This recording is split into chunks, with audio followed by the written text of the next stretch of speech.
So, welcome everybody. I'm back.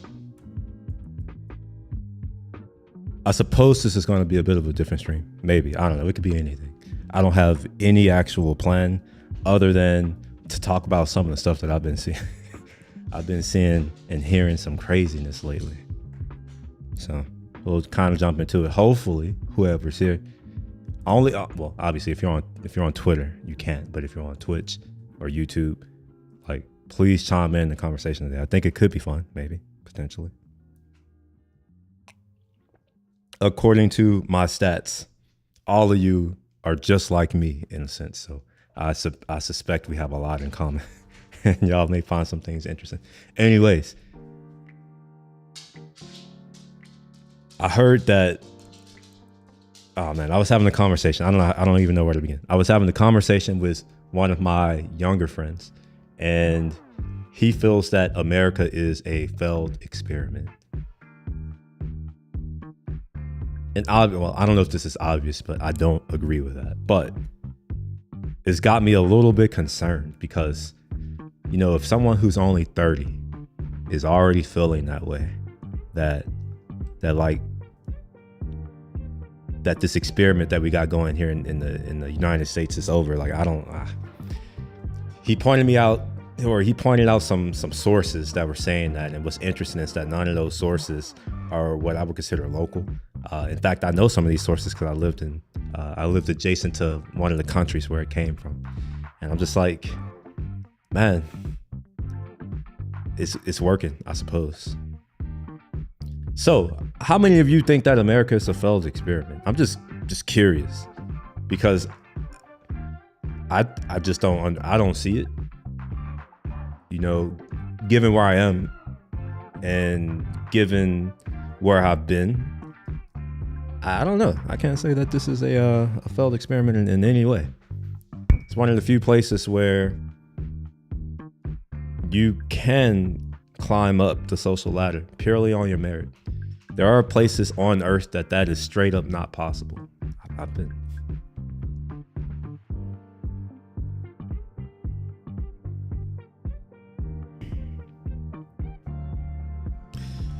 So yeah, we're gonna get into some of that. He shared a Reddit thing, so I'm gonna read it and look at some of the things that people who live in the country, that's the thing that confuses the hell out of me. In other places, you can't talk bad about those in power. And a lot of times you don't really have any control over those people who get into power or who retain power. And it's interesting how here in our country where that is the opposite. I don't know. Anyway, let me open up this link that he shared. I didn't read it. I was walking Roscoe. So there's a whole Reddit thing called Off My Chest. Okay, sure. We're going to look at that, and in the comments, tell me if you agree or disagree.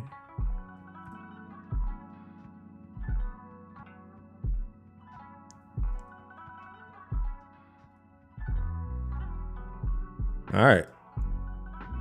Is this a whole post, or is this the entirety of what he has to say? Okay, let's read it. It's not much. I thought it would be a little bit more than this. All right. I was once a patriotic, flag-waving American who loved his country. I'm going to read what the person wrote.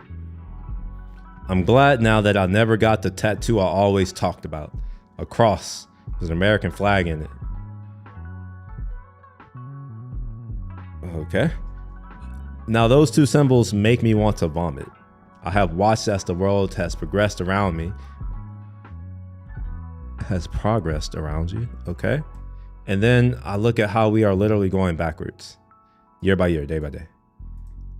I was right by Columbine when it happened over 2 decades ago. Sandy Hook was 10 years ago. Now the shooting yesterday. When is this? Oh, this is 2 years ago. I don't know what this is about.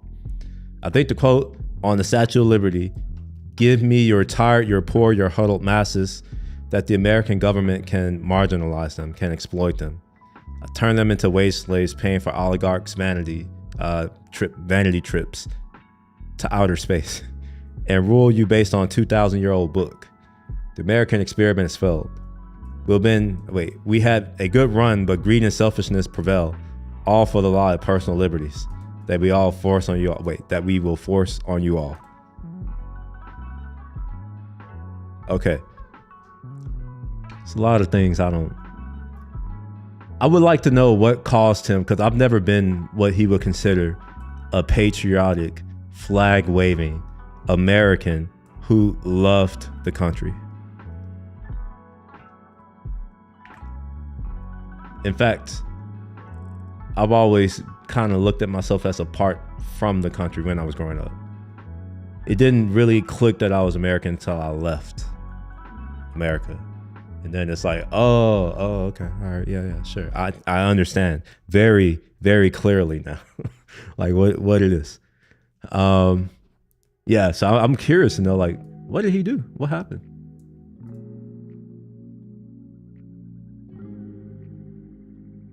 All right. Now he's saying that he wanted American flag. All right, I'm glad I never got that tattoo I always talked about. A cross with. I'm glad you didn't either. Like, you shouldn't be getting tattoos. Sullying yourself. You only have one body, right? Take care of it. Now, those two symbols make me want to vomit. It's interesting. I don't know. I think this is a little bit hyperbole, a little hyperbole, but okay. All right. I don't know. I don't think I agree in any way that the American experiment has failed. Especially when I think back to, just my own life and how things have changed. And how, just in my mom and my grandparents and my great-grandma, I've had all of those people in my, I grew up with all of those generations. So that's 4 generations. I would say that they would all say that I have everything that they could have ever wanted and dreamed of. Like I had the opportunity to go to college, like there was nothing preventing me from going to college. There was no segregation or any of that kind of thing. I got the same access to education as everyone else in HISD and in Pasadena ISD and in Pearland ISD and Aldine ISD. These are all of the school districts that I went to. So, those 4 school districts.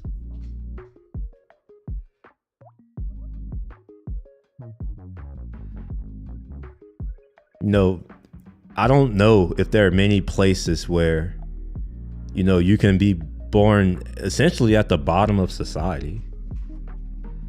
Like, let's just be real. In our country, there is a hierarchy, just like in any other country. And in general, like, black men are generally at the bottom of that society. And somehow, like, we're still able to flourish, and, people treat us, and not just us, but like, any man or any woman, they treat you, well, at least they should treat you based off of the content of your character. At least that's what, Dr. Martin Luther King, that's what he said. But I don't know. Let's see if let's see if they've changed history yet. Let's see. I have a dream. Speech. I probably misspelled speech, but whatever. Let's look at it here. I'm pretty sure it says content of character in here somewhere. If this is even the thing. What is this? Oh yeah, this is not even a freaking speech. My gosh. Is this a transcript? I just want a transcript. Oh, look at that. In PDF. Yep, this is it. Right there. Right here. That's what he said. I know, not everybody, it's not really a belief thing. We all have people who we look up to, For me, this is one of the people I looked up to. When I was growing up, this was one of the heroes that all of my teachers and all of the people around me, like, they pointed to him as someone I should aspire to be like. Like, It set an example. So you don't have to agree with what he has to say. I don't really care if you agree or disagree.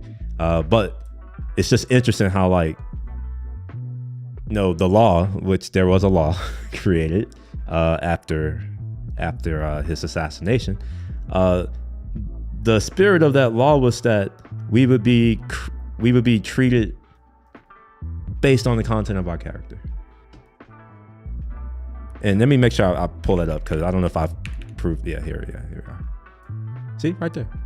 Right. I have a dream that my 4 little children will one day live in a nation where they will not be judged by the color of their skin, but by the content of their character. Yet, I don't know if we live in that. We were getting close, and I'm actually afraid, because I don't know if you noticed, I am in that class of people who has historically been oppressed, and I don't want that shit to come back. Because like anything, like all pendulums, it swings back. It's always a, it's just the law of nature at its most fundamental, right? Even particles, when you think about what a particle is, it's just, this thing is oscillating in space. It's kind of interesting. Like, it just vibrates at some frequency. It's like patterns, everything repeats. So it's like,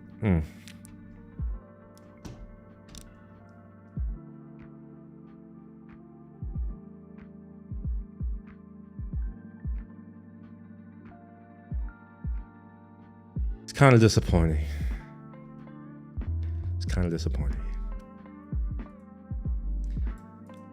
Have y'all heard the story of how Martin Luther King Day became known to be named, or was named Martin Luther King Day? Do you know that they considered other names for the holiday? Let's see if this kind of information is still on Google. We're living in 1984 these days. Literally. He got one of the digits wrong. He meant 8. All right, give me a second.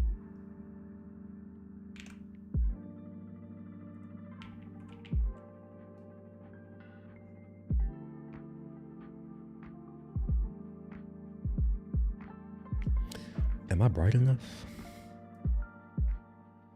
Can y'all see me? Actually, never mind. No one ever responds. I'll check myself.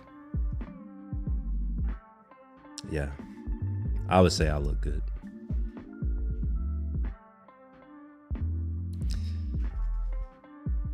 What do y'all think? Don't answer. Rhetorical. I don't want to know. I know what I look like.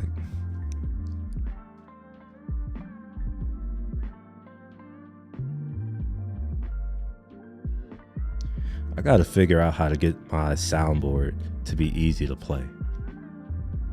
I've contemplated putting my NPC on the desk, but then I'm like, then I have an NPC on my desk. Here's an NPC. Just so we're clear what it is. I have this one.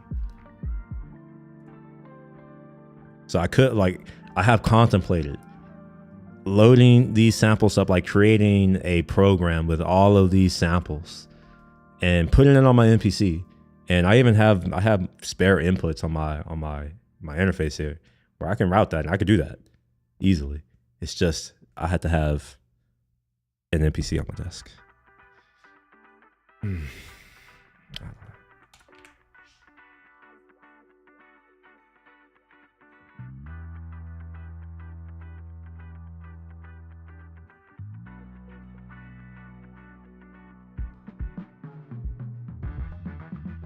All right, let me go back to this post. Let's see what other people have to say. A few people agree with this person. It's called the American Dream because you have to be asleep to believe it. George Carlin. I don't know. If you had to, I don't know.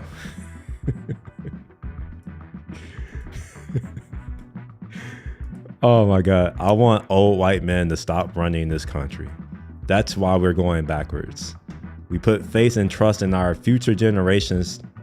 We put faith and trust in our future generations to run this country. But how can we when they're being killed off?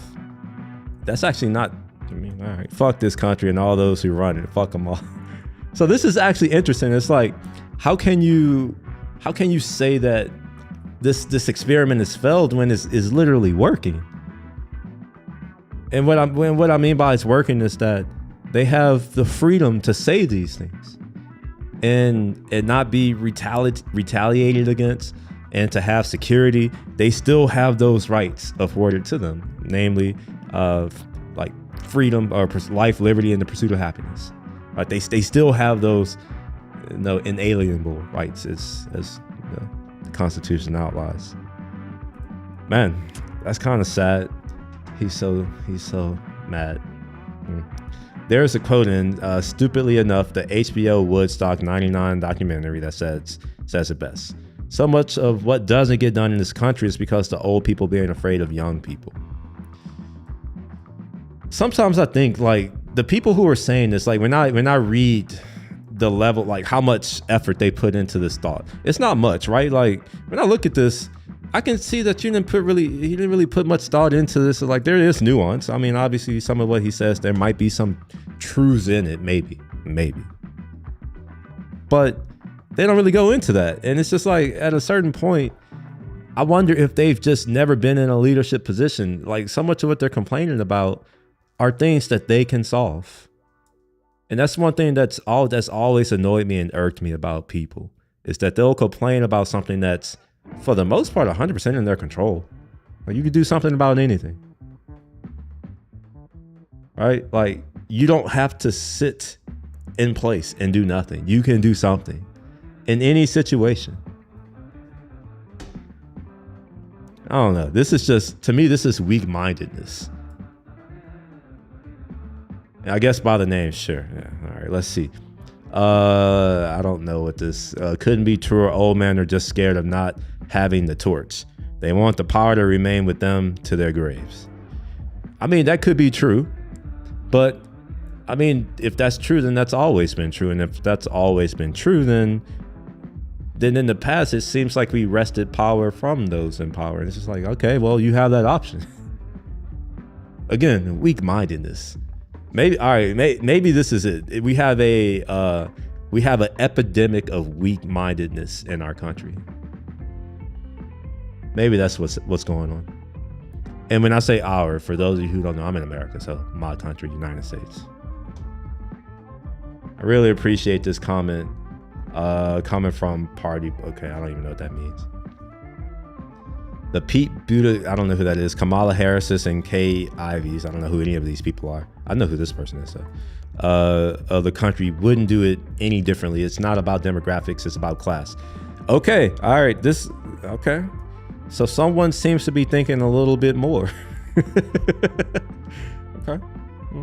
It's class, but it's like, okay, well, it's always been about class and hierarchy. There's hierarchy in every society. From like literally the dawn of, the first societies, there's always been hierarchy. And I suspect that there always been those who did not like or appreciate hierarchy, but it seems that humans seem to flourish in hierarchies. Just think of a civilization that exists that did not have a strong hierarchical foundation from the inception. I can't think of any that's still here. Anyway, let's see. I agree, but I never had the courage, okay, obviously, to post as you did. I've been saying this since 2015, and all my friends thought I was being pessimistic. Seemed obvious to me.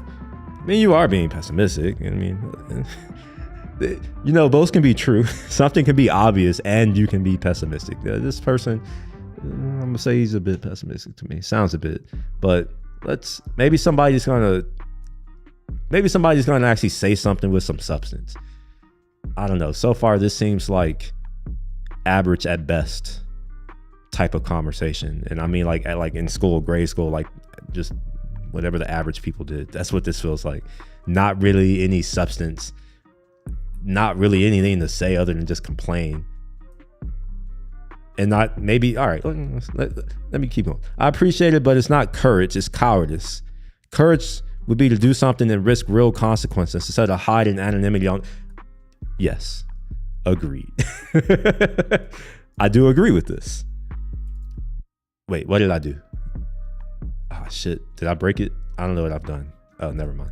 Obviously, I don't know how to use Reddit. I agree. So don't do something. Speak out in real life. Tell someone you know. I'm spending Memorial Day with my gun-toting, flag-waving family. I'm planning on telling them I'm ashamed of this country, that I'm sad for this country, that I cried tears of lost face for this country. That's the thing. That's how things die, is when you lose faith. And let's just assume that we have enemies. No. We often talk a lot about enemies and in life in general, like the opposition, the ops, the other side. Our enemies, what do you think that they would want?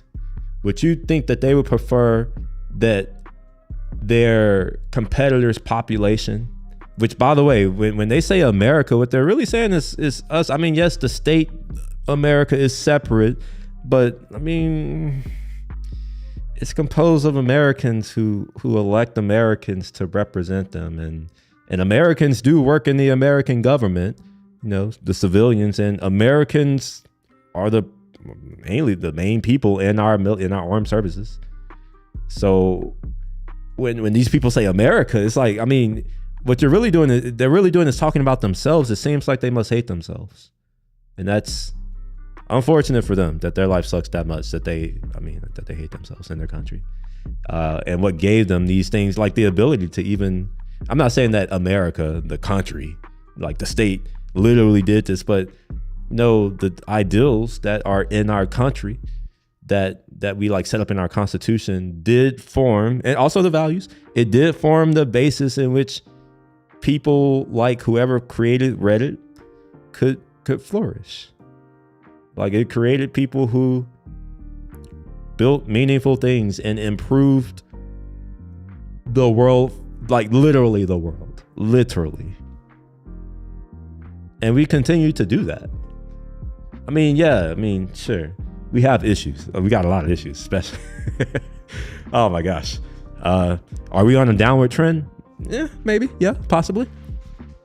But does that mean that you should lose faith? I don't know, man. Like, that seems like a fair weather friendship. That seems like the kind of people who used to get called out of society when we had the types of societies that we now look back to and revere.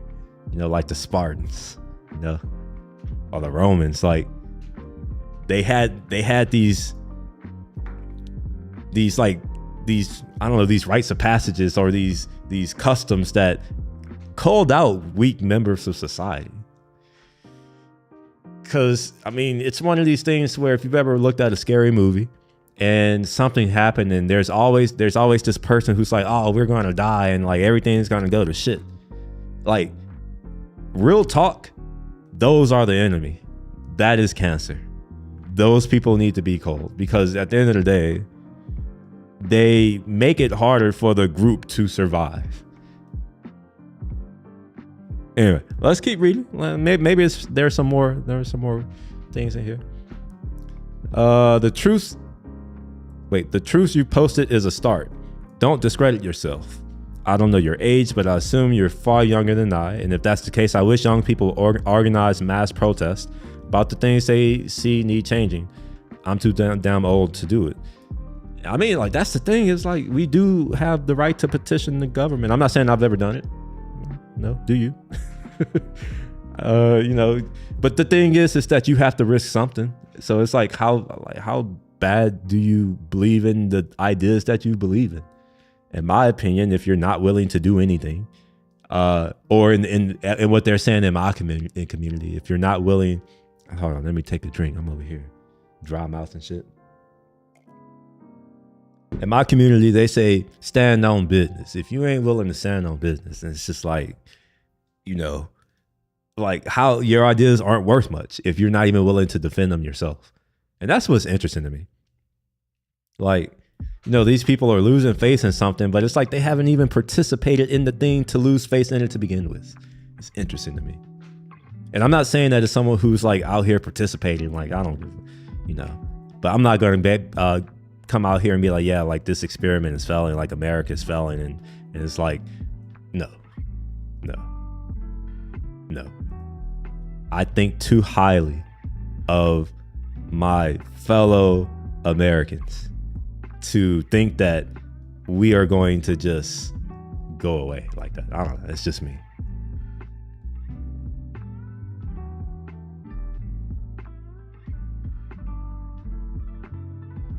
I think that we have relatively high standards in our country.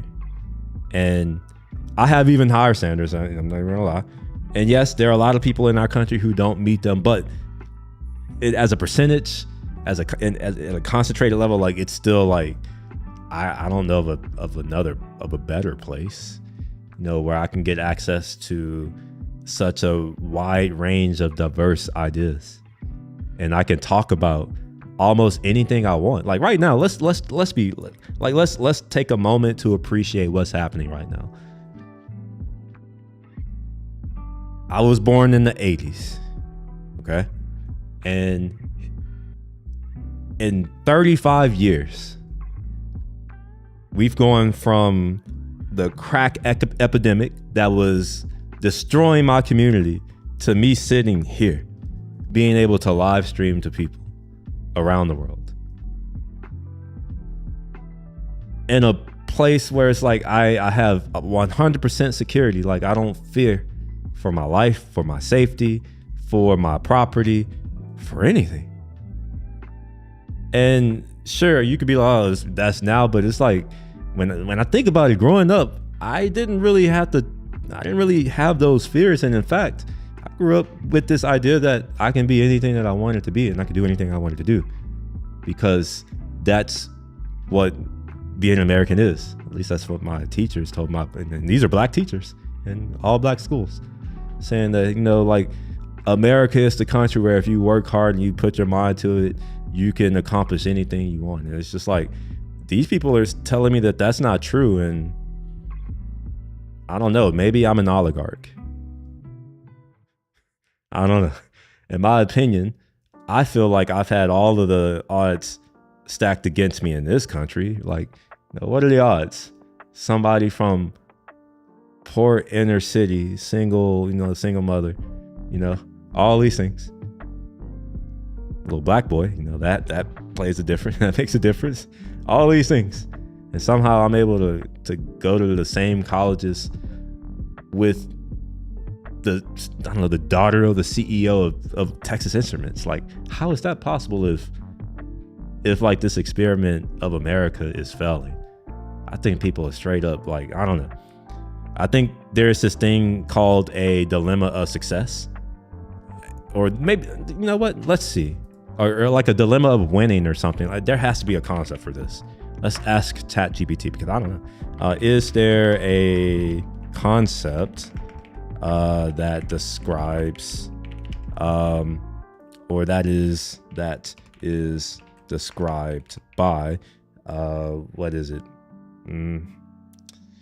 By winning or succeeding too much. And I don't mean survivorship bias. Let me make this a little bit bigger. Survivorship bias. All right, let's see if it knows. Yes, there is a concept. Overachievement or success paradox. This occurs when success leads to its own set of problems or failures. It's the idea that winning or succeeding excessively can sometimes lead to unforeseen negative consequences. For instance, too much success might lead to unsustainable expectations, burnout, or disruption of work-life balance. Another related term is victory disease, which describes how past successes can lead to overconfidence and complacency, potentially causing future failures. That's interesting. Okay. So there is something that describes as victory disease. Or no. This isn't it. This is a related concept. Okay, let's look a little bit more into the success paradox, because I feel like that may be what we're experiencing here in America, right? Like there's this saying that hard times create strong men, and strong men create good times. and good times create weak men. And I think that's where we're at. I'm sorry to say, like, we have a epidemic of weak men. We don't even have like rites of passage anymore. And to be fair, I do understand, like, it seems like men are demonized these days. Like, you're attacked for being a man, which is interesting. But what's even more interesting is that like that men care. Like, I don't know. I don't get it. Like, I can't understand. Like, I don't know. I'm fine. I'm perfectly fine being a toxic male. Like, that to me, like, I have to respect someone and like for their words to mean anything to me. And I'm gonna be honest. I just don't respect them. They haven't done anything of any consequence. They're not Martin Luther King in my eyes, you know? Most of these people are destroyers. They haven't created anything in their life. All right, so I was expecting to see a Wikipedia article on success paradox. Now I'm thinking that this is bullshit. But maybe Icarus paradox. Okay, maybe this is it. Let's see. Don't just show me the thing. All right, Icarus paradox is, let me make, oh, that's too big. You know what? Wait a minute. Wait a minute. Hold on. We're about to go on a tangent right quick. It doesn't matter. I'm doing what I want. If you all have something to say about it, if you have thoughts, feel free. Say what you have to say. Extensions, store, Chrome, I don't know, something like that. See if there's like the wiki thing, Wikipedia. There was one that I used that like made it not look the way that it's looking right now. It's probably this one, yeah.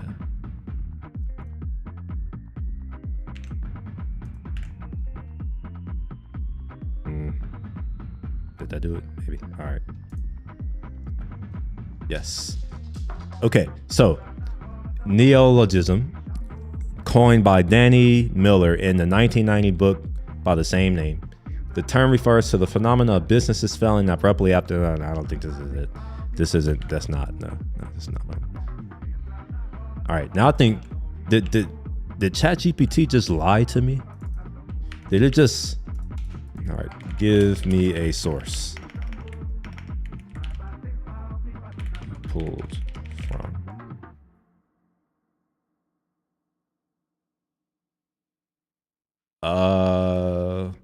What about at a societal level?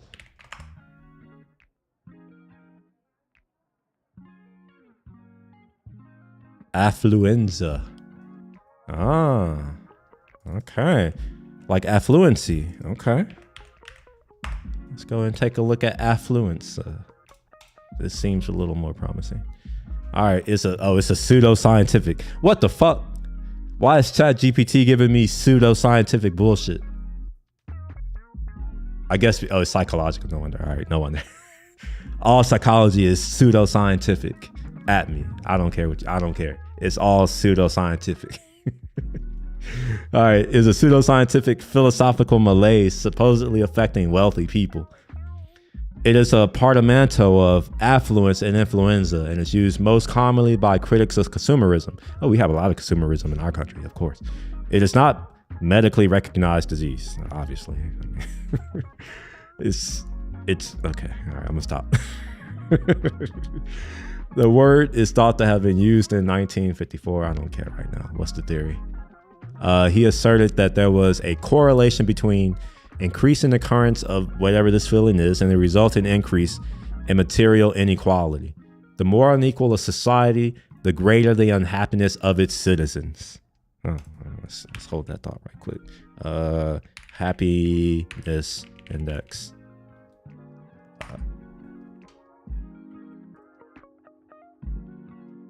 Where is the report? Happiness and age. Happiness of the young, the older. Of India. What? Let's just look at the summary. How about that? Is this only for India? All right, now I gotta zoom in. This is tiny as hell. What? Acknowledgement. We had a remarkable range of contributing authors. Okay, just let me see it.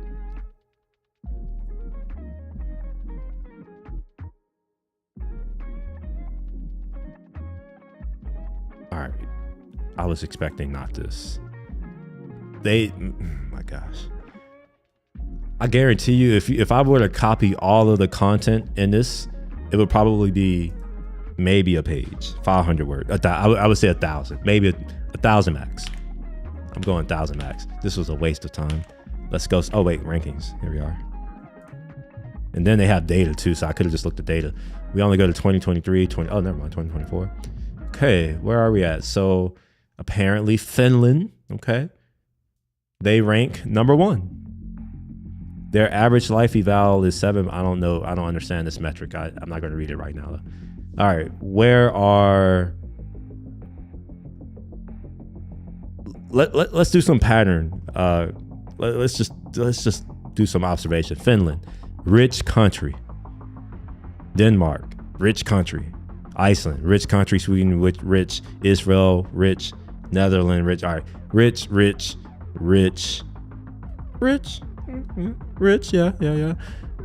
Yeah. Maybe it's sure. Yeah. Kinda. It has the proximity to America. Like there's a lot of wealth in Costa Rica. Let's not front. There's money there. Kuwait, of course, Austria, Canada, Belgium, Ireland. All right, we're here. Like all of these. Wait, what? I'm surprised that Mexico is behind America. I'm actually surprised by that one. Okay, so most of these countries are what you would consider rich. I mean, maybe Uruguay is not what you would consider rich, but most of these are like in the West, or like very, very, in the Western sphere. We get a lot of energy from certain places here.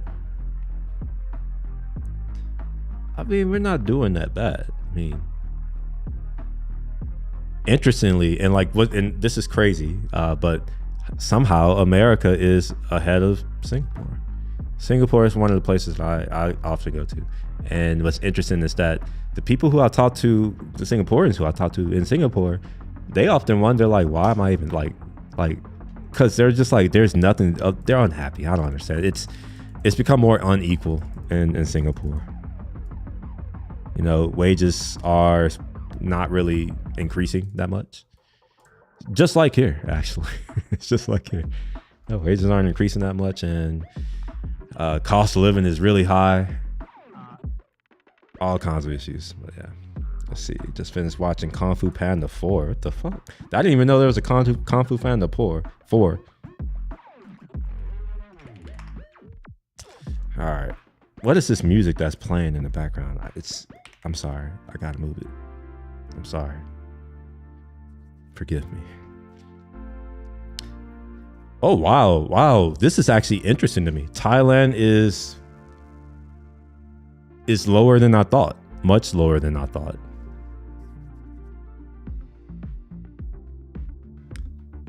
Yeah, it's interesting how apparently America is a failed country or a failed experiment, but even as a failed country experiment, whatever you want to call it, we're still in the top 25. I don't know. Like maybe my standards have been lowered by life. Obviously I've experienced a lot, but it's like, to me, that's not that bad. I'm looking at here, there are 143 countries on this list, and the country that I am from is in the top 25.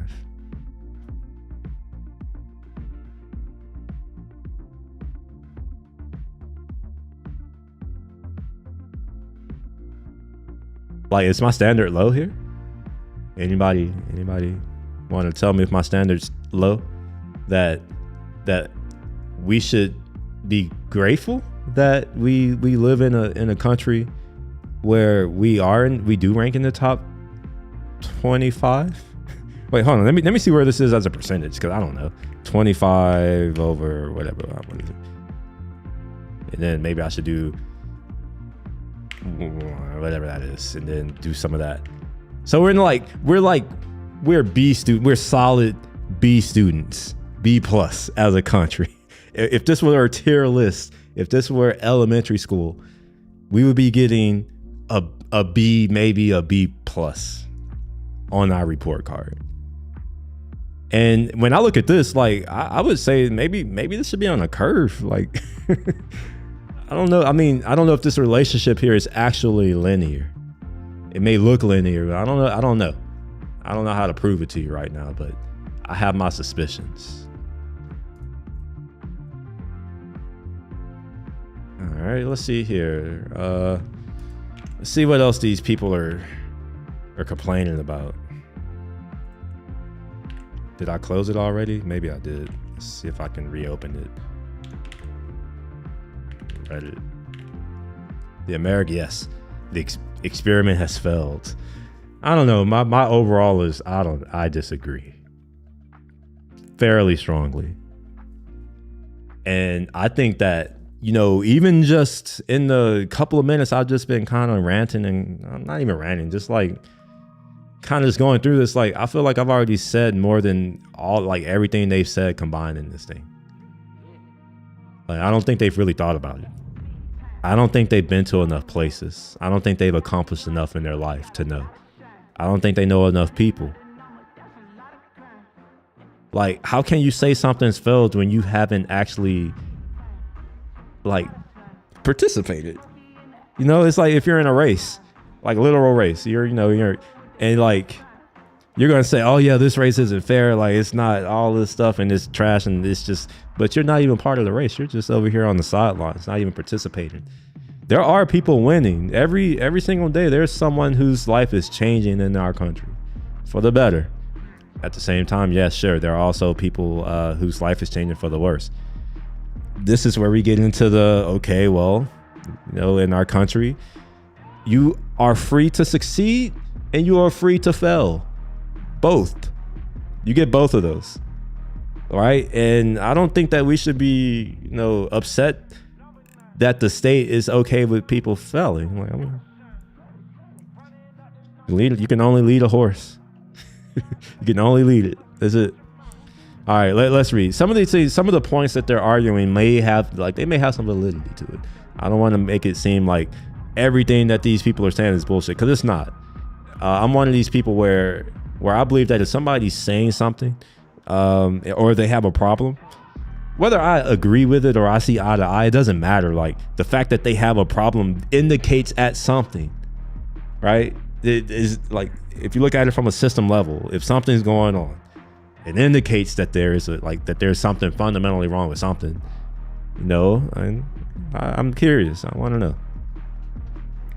So this place is free falling into fascism. Before we go into here, let me make sure that we understand what fascism. What the fuck? Okay, wait, hold on. Oh fuck, what did I just do? Fascism. Yes. Let's see what fascism is first, right? Shall we?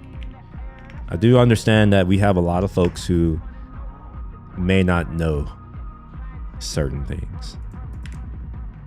I'm going to look at the definition of fascism, and then we're going to look at the wiki of fascism, and then maybe we'll kind of look at some like actual fascist regimes, and maybe get into, I don't know, I don't want to get into philosophy, I don't want to get into all that, but let's read it. Can I make this bigger? No, I can't. I'll read it out loud for you. Wait, why? Okay, all right. Okay.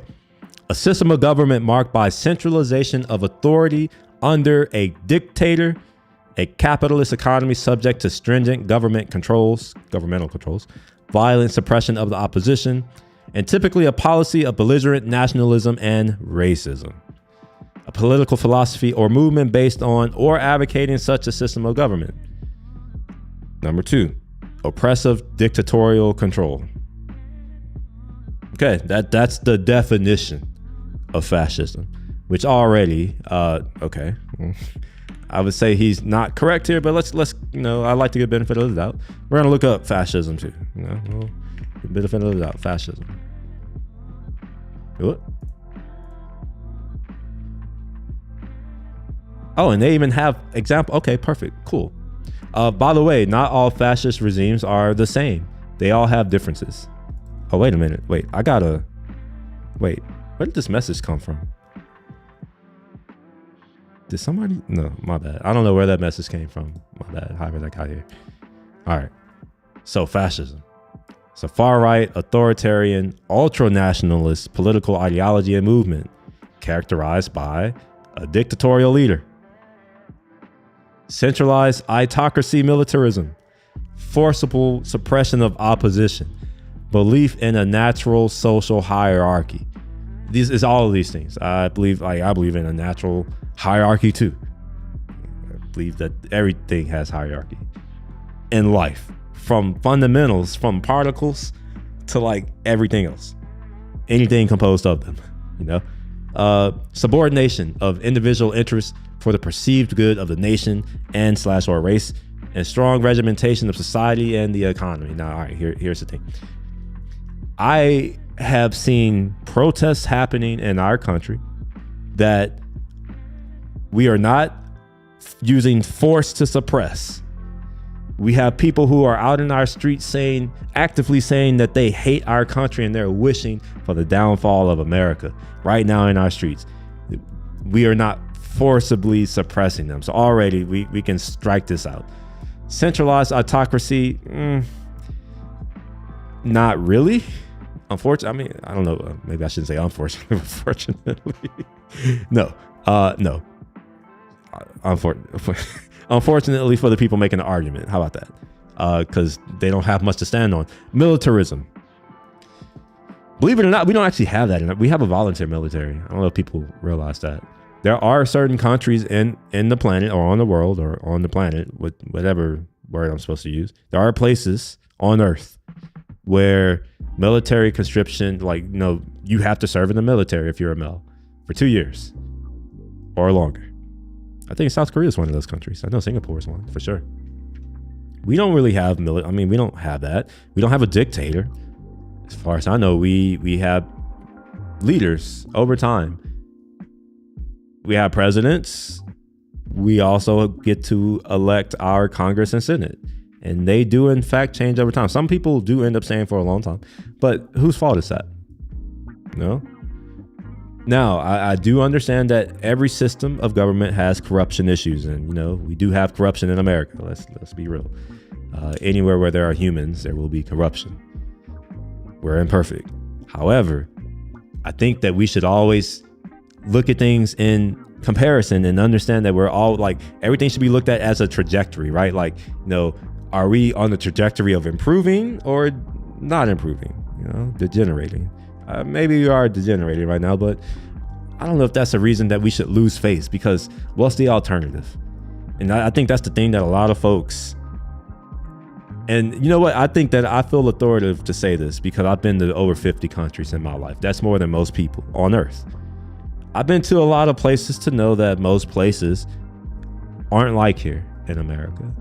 And most people on Earth don't have the same mindset or the same ego that we as Americans have, right? Like, we are very, we think very highly of ourselves, you know, and sometimes, you know, we need to build a little delulu.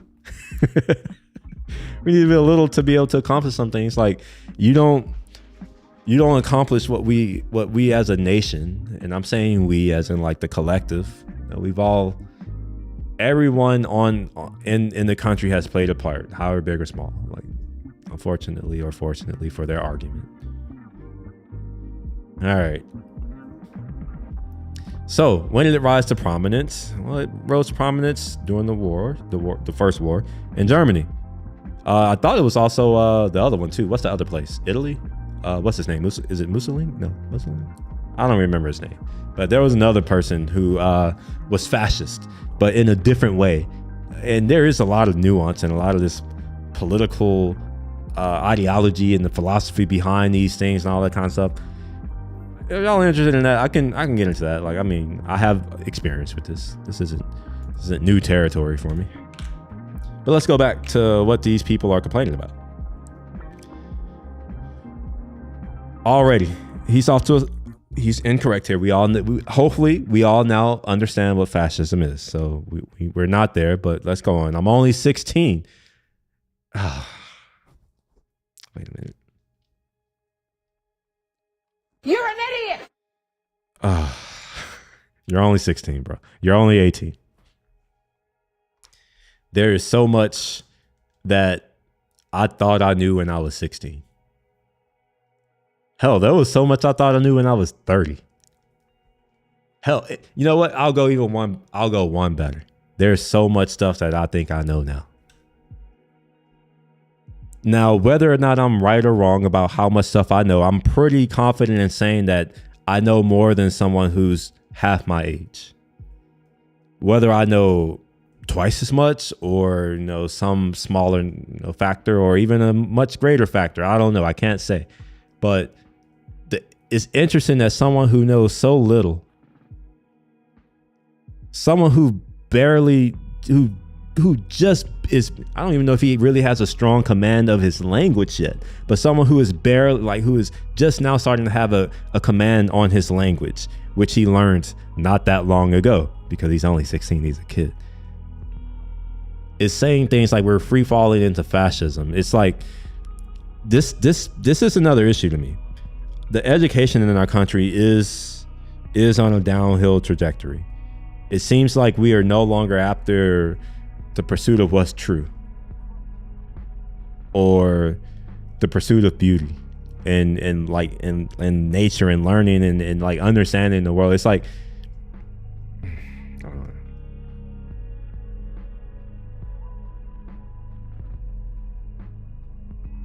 Am I the only one who feels this way? Maybe. Am I the only one with original thoughts? Maybe. I have a piece of art in my bathroom. It's not, I mean, I think it's like, it's not that big. It's not as big as this. It's smaller. But on it says, an original thought is worth 1,000 mindless quotings. And it's so true. Because one thing that I've realized and recognized about the success that I'm so lucky, at least that's what people tell me, that I'm so lucky to have, is that one thing that has always set me apart is I'm willing to share my thoughts, or at least prove that I have a thought, I call it the evidence of thought. It was just, I was supposed to write a whole thing. Maybe I'll do that one day. And I'm saying it online, maybe that'll make me accountable. But I had this philosophy, or like this, I don't know the right word, but I have this thing that I was trying to develop, where the concept is that you need to have evidence of thought, because a thought doesn't exist until you manifest it in some physical way, whether that be in writing or in a painting or as vibrations on the strings of a violin, or as words on paper or on a record. However, like, it's something that I wanted to develop, because there's so many people around me who like they say they want these things that they deem as success, these things that they say that I've achieved, and it's just interesting to me, where it's just like, you have everything you need. Like, you're born with enough. We all have the same 24 hours. The same sun rises for everyone, right? Like, it sets the same for everyone. Really, the only thing that sets everyone apart is how they spend their time, and that's a function of what they value. And I guess what they value is a function of their society, their culture, a whole confluence of things, right? But man, someone to be only 16 years old, I don't know. All right, let me finish. I genuinely don't know if I'll live in this country when I'm older. Of course you don't. You're like, I don't know if I'll wake up tomorrow. And I think that's okay, right? Like, he's 16. He's like, chances are, bro, you will live in this country. Most other countries don't have the standard of living that most people who grew up and have only known America are willing to live. Like, the standard of living is just not there for most people in America. That's just being real. Sure, it may be at their level when they're staying at their resort or staying in some hotel for a short period of time, but let's be real, like, most Americans don't travel. And I can show you that statistic if you don't believe that. Most Americans don't leave the country, but the ones who do, most of them really don't get out that much. They don't really go out and really live amongst the people. I mean, I did. And what was interesting is that, like, in all of my travels, somehow I'm like I'm the only American they've ever met in their life.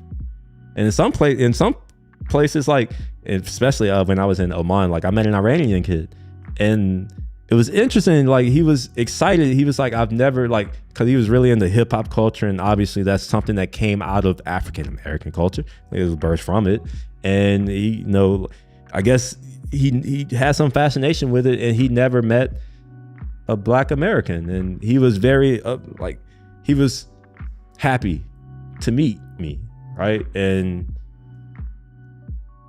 like, if Americans were out here traveling like that, you know, and really going out and just being with the people, the locals, if that's what the expats call them, which is interesting. Like, expats get to be called expats. You know, expats are people from America, Australia, Canada, New Zealand, Europe, or UK, that kind of thing. They get to be called expats in other countries. But when those people who they're, like, you know, let's say I go to Oman and I'm treated as an expat there, if those people were to come here for whatever reason, they are called immigrant here and they don't get called an expat. Like, it's stuff like this where I don't think I don't know. All right, let's keep. I want to reform in this place. I want this place to be the greatest country ever that we were taught it was. The way things are going, though, I doubt it will ever be. All right, so here's the issue with this. And this is something that I've noticed in a lot of people. And I'm going to keep calling it weak-mindedness, because that's what I think it is. This idea that it's someone else's responsibility to improve your living condition, like, I don't know where that comes from. We're getting out of that, whatever that was. Like, I get that. I agree with him, right? I want this place to be the greatest place ever too. Sure. Yeah, I agree with that. But the thing is that what he was taught, like, maybe he didn't critically think. I don't know. Maybe they don't teach critical thinking anymore. But it seems like maybe he just read the book and this is all he's thinking. What he's probably not thinking is that it was the greatest country ever because the people believed it was the greatest country ever and did the things and lived their life as if they were in the greatest country ever. Like, you have to act the part. You can't be the thing if you're not being the thing, if you catch my drift. So it's like, if we're not that, like, it's inward looking. We should be looking inward, not outward. It's no one else's fault, right? Like, this is where accountability, it has to be. You have to take it. It's no one else's fault. The reason why Americans don't feel like their country is where it is no one else's fault but ours. But that shouldn't be like an indictment. That should be a good thing, right? If it's our fault, that means that we can fix it.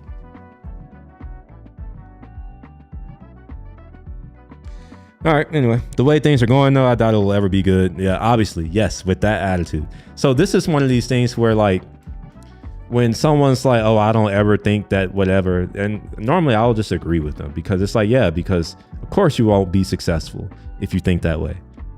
You're over here saying, you know what, I'll never be good enough. And I'm the person who will be like, yeah, you're right. You'll never be good enough. Why? Well, it's because you think that. It's kind of crazy how what you think dictates a lot of your outcomes.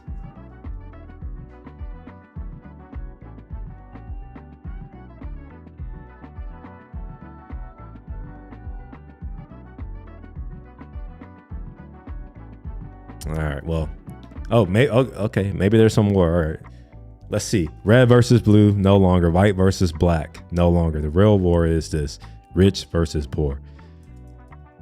All right, we need to delineate, like, what does rich mean? Because let's look at world incomes ranking. All right, we don't, yeah, rankings. How about that? Like, I'm just curious when they say like rich poor, right? Like, all right, we're a high income country. Okay. So when they're talking about rich versus poor,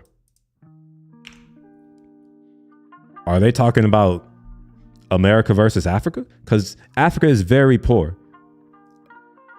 And I'm speaking, and I know Africa's a continent. I probably know better than you. I've been there. I've spent a lot of time of my life in Africa. And I'm saying Africa because most of the countries on the continent are poor.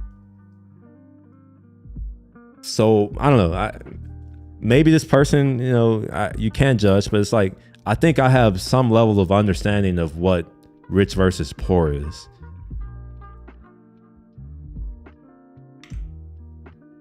Like for real, just by the real war is just rich versus poor. Maybe. I don't even know if it's that, really. I think it's a class war. And I do understand that there might be some conflation with with rich and poor and like that being class, but there is a difference. Like in our country, we have the managerial class. And let's see what percent of the country, labor, USA, white collar versus blue collar. Stats. I don't know. That was a terrible way to question that. I just want to know like how many white collar versus blue collar workers.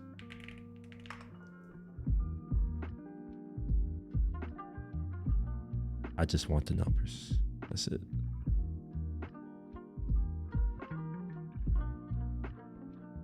Isn't there like there's some type of AI thing, right? That I can use for this. Man. Labor, USA, white collar, blue collar, split. How about that? All right, maybe I'll just click what's the difference. Maybe it'll tell me. How about that? Maybe it'll say the answer to my question. A percent. Nope.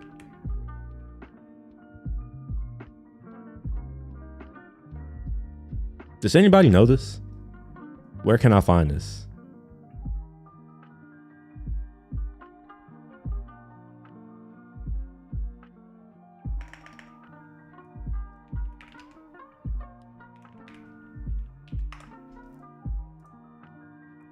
This is by race and ethnicity. Maybe it does have this. Let's see. White collar. Not white.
Yes, I know that, but just like,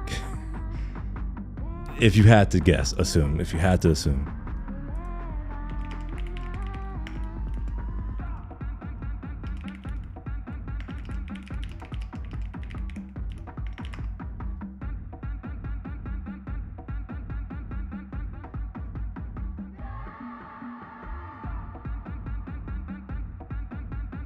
Okay, I don't think it's going to do it. Well, I don't know the answer to this. I don't know how to figure out the, well, I do not. Research. Oh, wait. Okay, never mind. So let's see. A reasonable estimation might suggest that a white collar workers comprise 60 to 70% of the workforce, with blue collar workers making up 30 to 40. Does that seem about right? And here, let me show a distinction between white collar. Maybe there's not. I look at it as a managerial class versus not.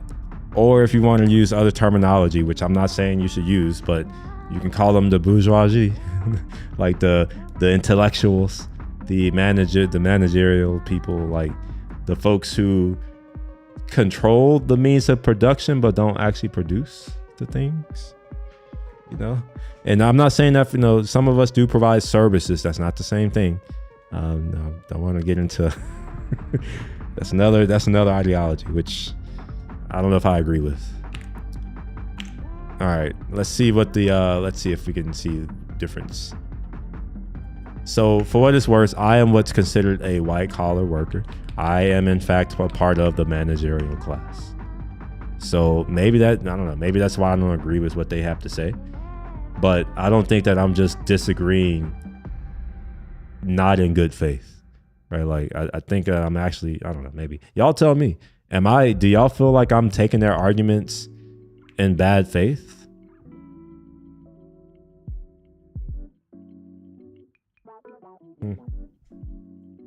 All right, families versus Washington D.C. and Wall Street. This right here, so yeah, like we do have an issue with corporations. It is interesting that I can form an entity that is conferred upon it the same rights as a natural person. That's kind of interesting. I can't say I agree or disagree, right? Like at the end of the day, the invention, you know, of the corporation has led to a level of prosperity that has allowed me to earn money not in a field picking cotton. Like I'm gonna be all the way 100. Like I come from slaves. I get to make hundreds of thousands of dollars inside of my house. For what it's worth, I want to share with y'all something. I don't think y'all know this. Like I haven't really kind of delved into the meaning behind one of these things that I'm sure y'all have noticed. Let's go to brand and then we'll do here. That right there. This does have some meaning to me. That right there is a little black boy. That's supposed to be a laptop. This is a field. It's not lost on me that like I'm only 6 generations. Oh, is it 6 or is it 5? No, it's 5 generations from people in the field. Like my great grandmother, who I grew up with, her mom was doing that kind of stuff. My grandpa, who had a significant influence on my life, he was in the field until he moved to Houston. He saved, you know, like these people. And this is what I mean, where it's just like maybe they just haven't been through anything. They haven't been through any adversity. Maybe that's why I don't see it. I'm just like, I don't know. I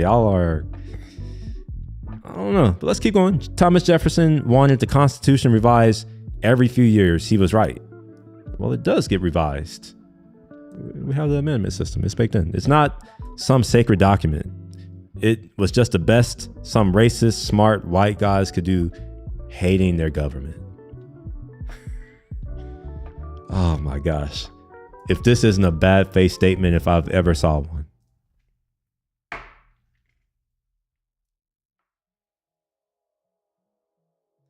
What? My gosh.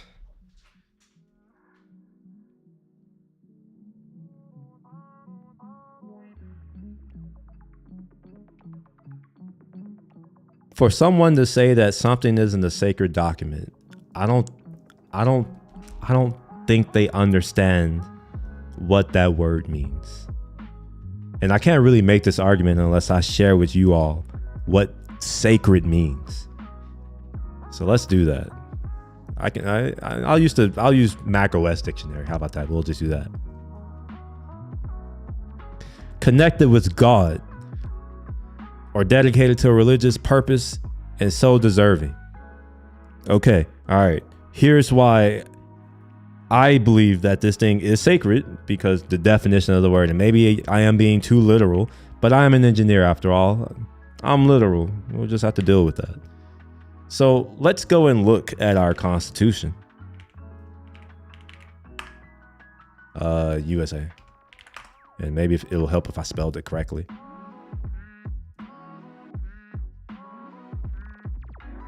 We want to look at the preamble.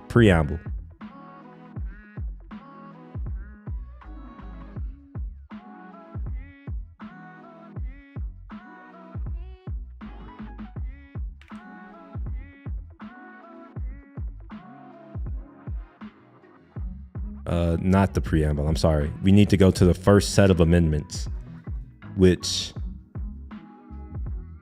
the Bill of Rights. Can we get to it here? Is it here? Let's see. Oh yeah, look at that. Look, see, Constitution. Oh look, that's cool. I've never seen the actual Constitution. So we have our Declaration of Independence. Let's look at that. Let's first look at that. And let's hope that this has, can we look at a PDF? Oh man. Maybe this is why our country's falling apart. Like it doesn't exist anymore. Wow, I can't read that. So let's look at the transcript. Okay. So we hold these truths to be self-evident. Wait. That all men are created equal, that they are endowed by their creator. And like this thing creator right here, I like to read into things. You know, there is this thing called reading between the lines. Why is creator capitalized?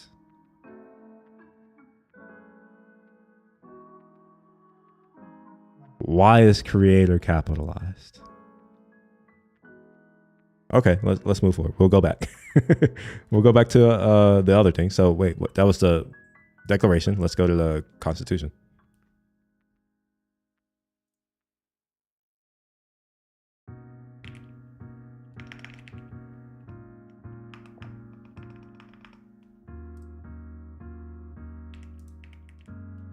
Seeing if there's a reference. Yeah, this right here just sets out the beginning. We'll probably have to go to the Bill of Rights to see more stuff. Yes, look at here, Bill of Rights. There were 10 initially. I think there are more. Oh no, there were 12, but were they all accepted? The 12th? Oh yes, powers not delegated. Perfect. Yes.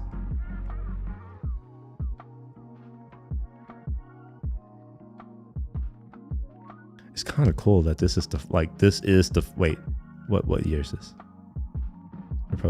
Yeah, this is kind of interesting that this is one of the first workings of our government, like this document that was produced.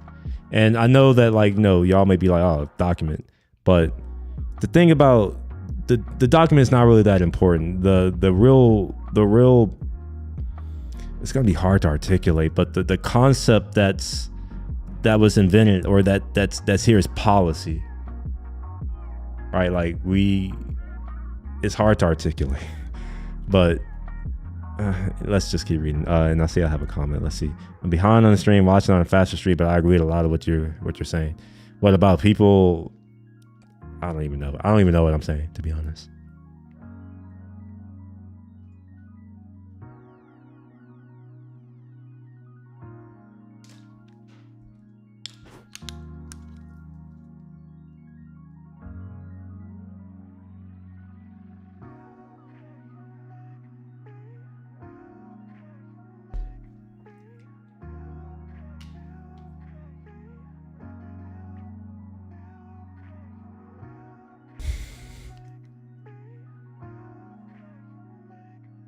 I don't see how people think we felt. We still don't have like we still have these shared, we do have corporate, like we have society, and I don't know, society and the state are different, and they're the same at the same time, but it's not our government that's making laws saying that we can't say what's on our mind. I'm doing it now. Now, there are some attacks on this, but I mean, as far as I know, at least where I'm at, I'm in Texas. Come down here and fuck around if you want. But like, I don't know, like we still have our guns. I hear that there are boys in other places that got their guns too. So I don't know. And I do know that there are people who practice and organize, in a militia. I do know that. We still have that Third Amendment. There has been no time in my life or in my mother's life, my grandparents' life, my great-grandparents' life, that anybody from the government was forced to house a soldier, ever. And this is coming from my ancestors who didn't even have rights until 1960, 68 or is it 69? I forget what year the law went into effect. So it's just like, I don't know about this one. All right. Amendment 4, the right of the people to be secure in their persons, houses, papers, and effects against unreasonable searches and seizures. All right. I'm not even going to lie. I got it. This is being attacked right now. And I think the law passed and I forget the name of the law. I'll have to look it up, but I don't think nobody made a big deal about it. It seems like no one cares. But it's just like, at the end of the day, we get what we tolerate. We elect these people. We don't care what they do. We kind of only care about president. And then when we look up and shit's hitting the fan, then we're like, I've lost faith. It's like, I don't know. I think in reality, what they should do is take accountability. They've lost faith in themselves. That's it. Because if they had faith in themselves, I think that they would have faith that they can do something about something, right? Like, one man can change the world. In fact, one man has often changed the world. We remember their names. All right, let's see. Amendment 5, no person shall be held to answer for a capital or otherwise infamous crime unless on a presentment or indictment of a grand jury. Okay, well,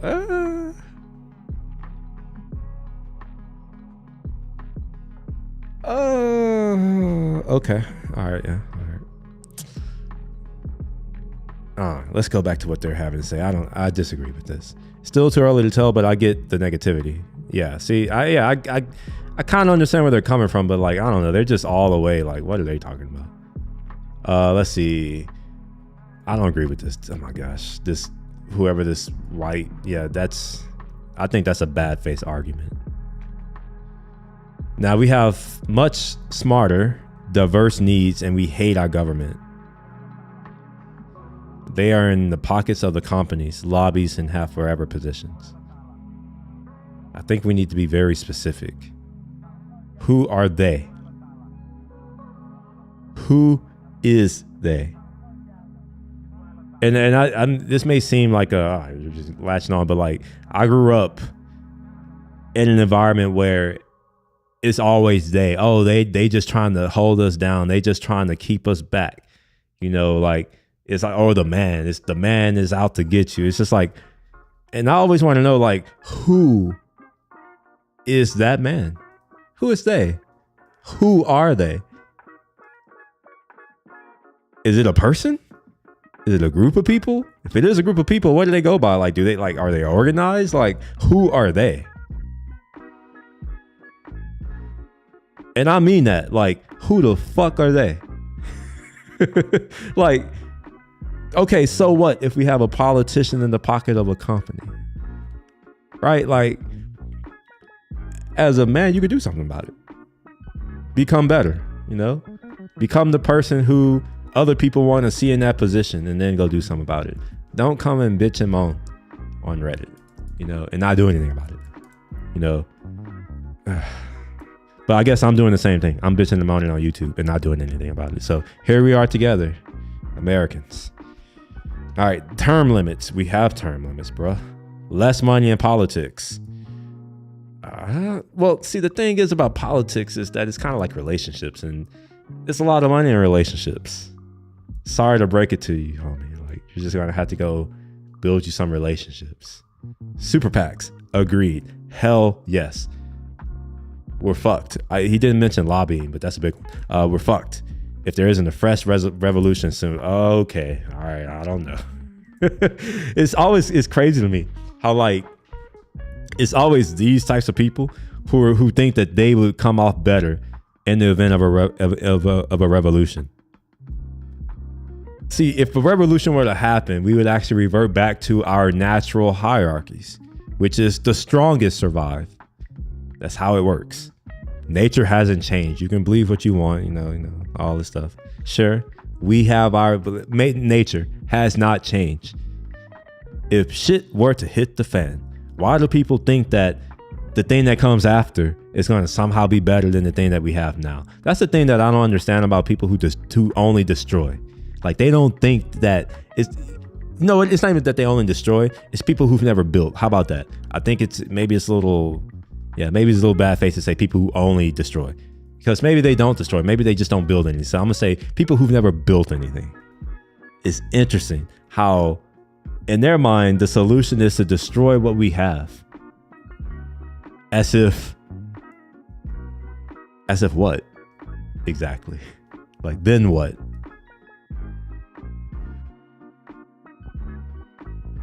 Anybody have any? It's me. Just all right, fine. Hour and a half in. Still me. Only original thoughts. That's cool. And that's okay. That's not okay, bro. It's not okay.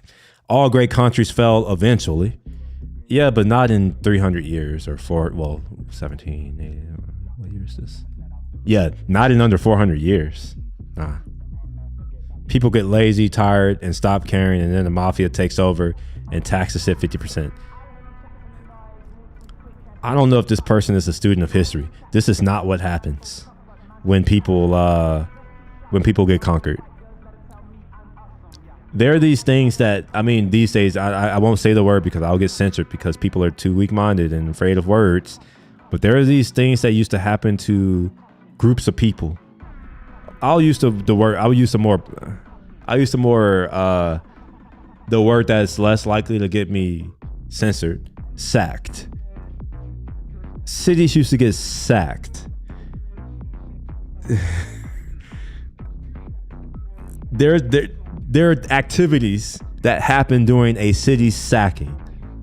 You know, I'm saying sack a lot. Just imagine that. A bunch of those hanging out. Let's go on. The American history. No, I disagree too. Yes, it's looking like Republicans are going to try and overthrow the next election. Okay, if they are successful, then it will have failed. Okay, my God. I thought he was going to have something interesting to say. No. All right. Well, to my friend who shared this link with me, I hope that you see I looked at it. I actually read through this in good faith. We are now almost 90 minutes in. I've been going through this for about an hour. Wholeheartedly disagree with you.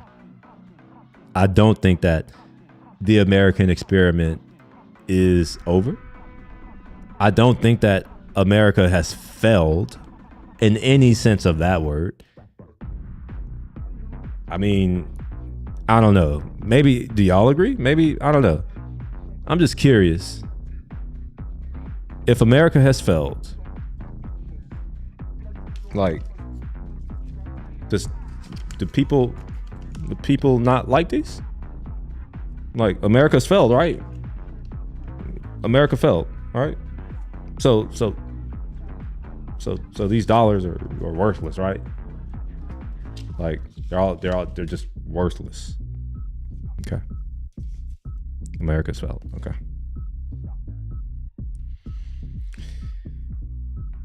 There was once upon a time when I was ignorant. You know, we're all stupid and dumb at some point in our lives. I was stupid and dumb, as we should be. We're all children when we're all born as babies. We're all born knowing nothing. And I learned a lot over my 35 years on Earth. And there's a lot left to learn. I've talked to people who are twice my age, maybe not 3 times my age anymore, but when I was younger, over 3 times my age, even 4 times my age, even 5 times my age. I used to hang out with old vets from some of the older wars, like the Korean War and the Vietnam War, when I worked at the Alvin Community Center. And I also met some folks who, I don't know if they were in World War II. I don't remember, but like, I think they seem to have done something as a part of it. Like they were, they did stuff, and like, it was always interesting to me, the stories that they would share to me. I don't remember any of them in any kind of great detail, but like now just thinking back, like just, let's be real. All right. So like in our country, we struggle with, at least people tell me that we struggle with racism. Sure. Racism exists. I'm not even going to front it. It exists. But I was also when I was growing up, I was also kind of conditioned from a lot of the things around me that people hated me because of the color of my skin, because I'm black. That, and some things turned out to be true. Not everything, but like some things turned out to be true, that I'm going to have to work harder than the people around me to accomplish the same things, in fact. And I was raised understanding that people are going to generally not want to give me the benefit of the doubt, not only because I'm black, but because I'm a man, and that that I don't even deserve it. Like I was even told, like, I don't deserve any of those things. And at the time when I was younger, we all think that we deserve things. And now that I get older, it's like, no one deserves anything. Like that's such an entitlement, that we deserve something. No, I don't know if we deserve anything.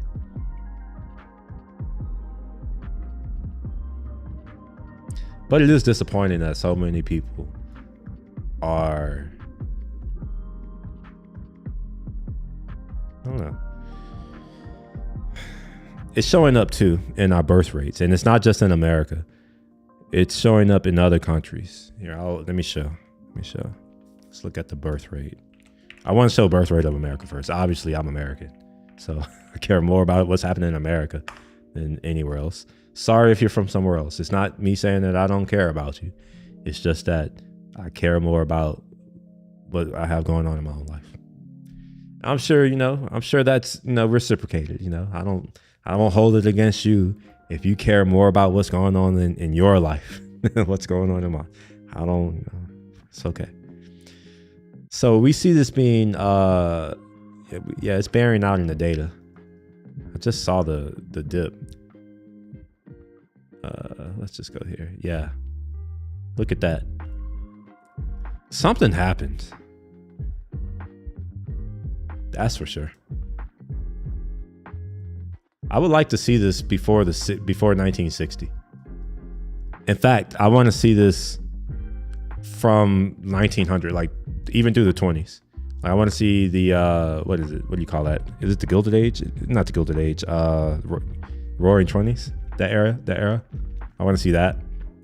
30s, Great Depression. And then I think Great Depression led into World War II, if I'm not mistaken. Not for us, but like just in life, and us, and eventually, I should say. All right, let's look at here. So Korea, 1.81. Oh, North Korea. Oh my gosh. Wow. This is startling to see. So what this is saying, all right, I don't know if this is clear. The lower the number, the worse. In order for us to be able to replace our population, we need to be at 2.1 births. Effectively, it's 3 children per woman, but we gotta not all women will have children. That's where the 0.1 comes. It's not a tenth of a person. That's not really what it means. But this is at 1.66, which means that we're declining. Our population is declining. Now, this is only one part of the equation for us in America. This failed society, this failed country, We have one thing that most other countries don't have. And when I say most, let's just talk about these other countries that have low birth rates. And that is immigration. People want to come to America. And what's crazy is that the people who are born here and like, were born with all of these rights and didn't have to do anything to be here, they take it for granted. But the people who like go through hell to get here, I don't think they take it for granted. I don't think they believe that America is a failed state. I mean, sure, a lot of the people in the population have lost their way, but I think that's more of a function of who we've led into power. And I think that's a lot of, I think it's, trying to be nice. We want to be, want to give everybody a fair shake. So we do these things that end up having perverse consequences, or just move on. How about that? So yeah, it's interesting to me that North Korea has a higher birth rate than America. It's at 1.81. Sure, it's still below replacement, but let's think about North Korea. Like I've never been to North Korea. I wanted to go. I didn't get an opportunity to go. But from everything that I've heard about North Korea, and I don't know how true that is, right? I know some of you are like, oh, we heard this and all this kind of shit. I get you. But I heard a lot of stuff too. And one thing about me that y'all haven't experienced is that I heard a lot of things about a lot of places, but I actually went to those places. That's the difference between us. And there was always a very big difference between what's said on TV and our print and in our media and what actually exists on the ground when you get to that place. So it could be true that North Korea is a backwater and like all that could be true. However, I've now been to enough places to know that I should never trust anything that another man says. What I should trust is what I see, my eyes, right? Like I should trust my own senses, even if they could be wrong. Like when it comes to these types of things, like obviously in scientific fields, don't trust your senses. We should trust your instruments. We want to trust those. But in this case, I would rather trust my senses here, where I'll go and see for myself. I don't need somebody to tell me, oh, this place is a piece of shit. Nah, fuck you. I'm going to go and judge for myself. And it's interesting to me is that all these places that, here in America, at least our media, they like to shit on. A lot of these places ain't that bad. Like real talk. They're not what a lot of people in America would think. Just saying. All right. These people. Oh, okay. Oh, wait, is this the same thing? Wait, what is this?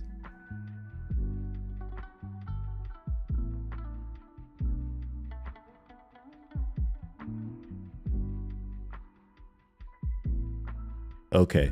This seems like, okay, all right. I'm kind of glad that at least one person seems to be able to like string together thoughts here.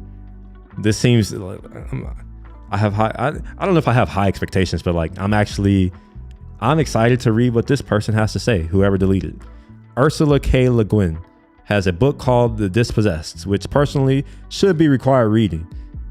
Let me go ahead and a strong endorsement by Ursula someone Goodreads. Okay. This is it? Yeah. An Ambiguous Utopia. Okay. Shevik. Okay, sure. Well, it's a story. Which personally should be okay. It's about a hypothetical anarchist utopia. So I don't know if y'all know what anarchy mean, but anarchy, it doesn't mean what a lot of people think it means. It kind of means that like there is no outside entities enforcing a hierarchy. It's the people who are involved together who decide for themselves their hierarchy, right? So like, it's not really just like, oh yeah, you could just go and just do whatever you want. I mean, you could, if that's within the bounds of the group in which you're in. in which you're in. But yeah, and by the way, you can't have an anarchy without a group. Like a lot of these things, they are based, their society, like their societal ideology or like the concepts, right? Like you need people, a group of people to have it. So yeah, it's not okay. In the book, the revolutionaries win. In the book, the revolutionaries win, get an entire moon to themselves, and are allowed to do anything they want. They create their ideal society. They create a culture of mutual solidarity and individual autonomy, and they eradicate the problems of capitalism. Over time, however, the system they create becomes more and more stagnant. It grows more corrupt. Individuals start abusing it for their own ends and embraces a militant isolationism in regards to the rest of the world, and any attempt to address these things is met with public outrage. The main character in the book eventually comes to the conclusion that the problem was never the revolution, it was that they let it in.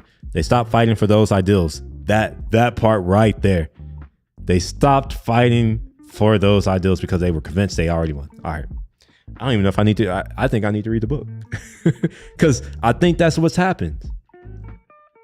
I think that today's kids, these participation trophy winners, because let's be real, most of these, that was their biggest accomplishment, was participating. They have never actually learned, or they weren't taught by whoever raised them that you have to fight for what you want. Like, and it's not just fight, like actually fist fight, but like it requires effort, right? It's not just this, oh, you get what you want and then you stop. Like, let me put it a different way. Let's take a somewhat tangent into something that seems unrelated, and I'll try to make it related.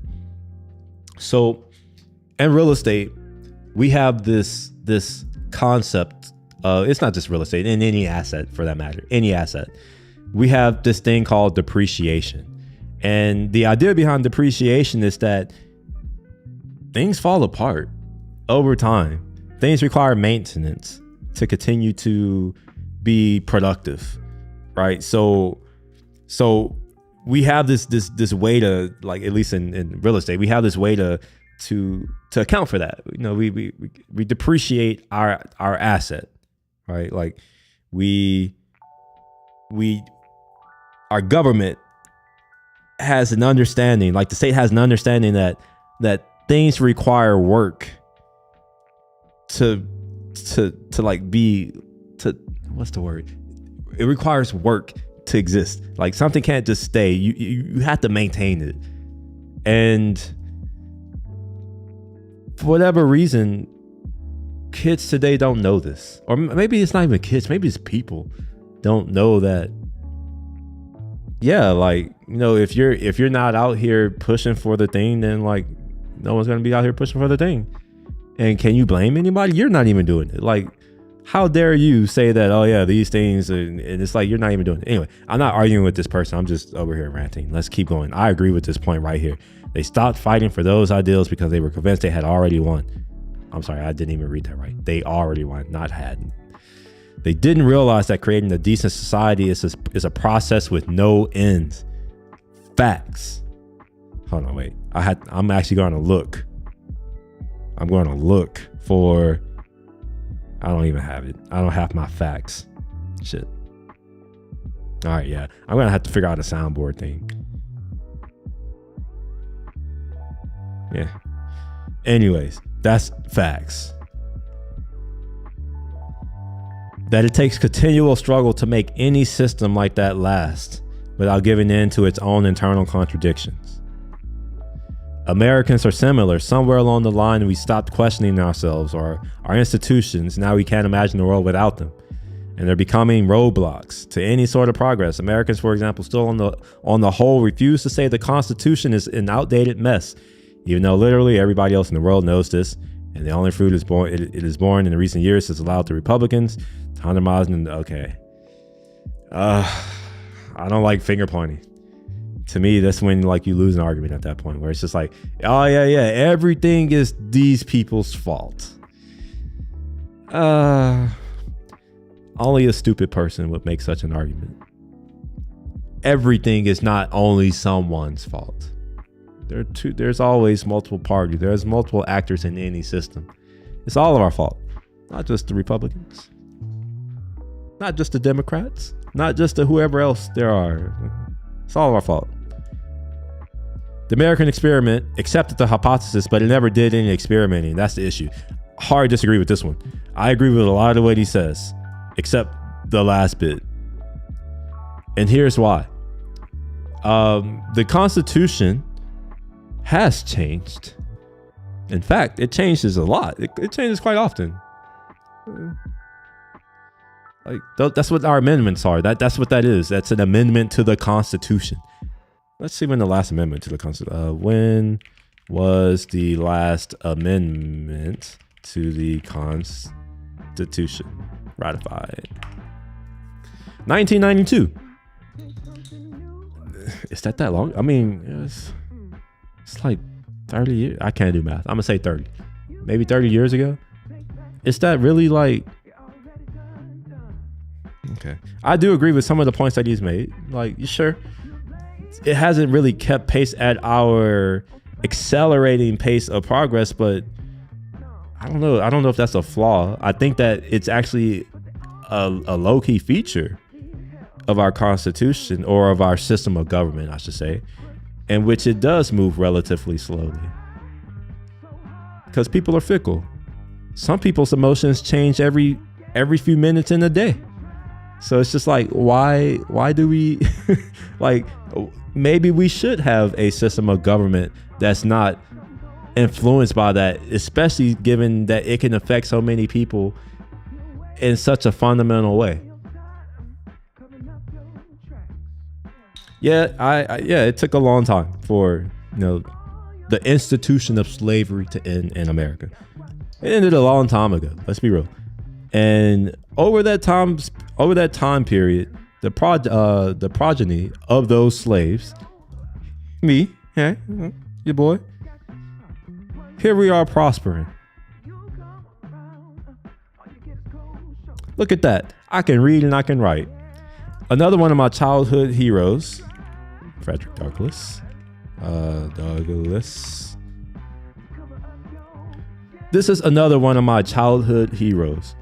He was born a slave. He, at one point, was one of the most famous people on the planet Earth. Well, he learned to read and write, and he went on to give speeches and write books. And it's not lost on me that he is someone who stands out. Like, the reason why I know of him is because there weren't that many people. Like, let's be real.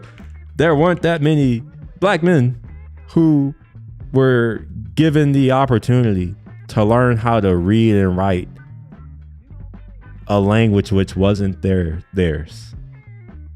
Right? Like, I mean, this isn't lost on me, right? Like, this is when this guy came out, like 1889. This is when he was in office, by the way. In Haiti, it looks like. I want to see, when was he born? Here you are. 1870. We don't know. So here's a black man who was able to become known worldwide for his intellectual prowess. And like, man, and people say that the American experiment has failed. Wow. Here I am speaking to you all in English. I'm reading English. I know how to do math very well. Don't believe the lies. Black people can add. I can add a lot. I can add. Trust me. I can do math. I can write. I can read. I can do all of these things, and I don't know. I don't take it for granted. There are illiterate people on Earth. Still, in this day, 2024, there are still people who are illiterate. I don't know if we have a good idea of how many people are illiterate. Let's see how what's the literacy rate by country.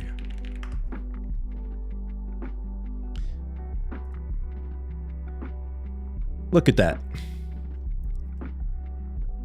There are countries on this earth. By the way, some of these countries have something in common, and we're gonna point them out.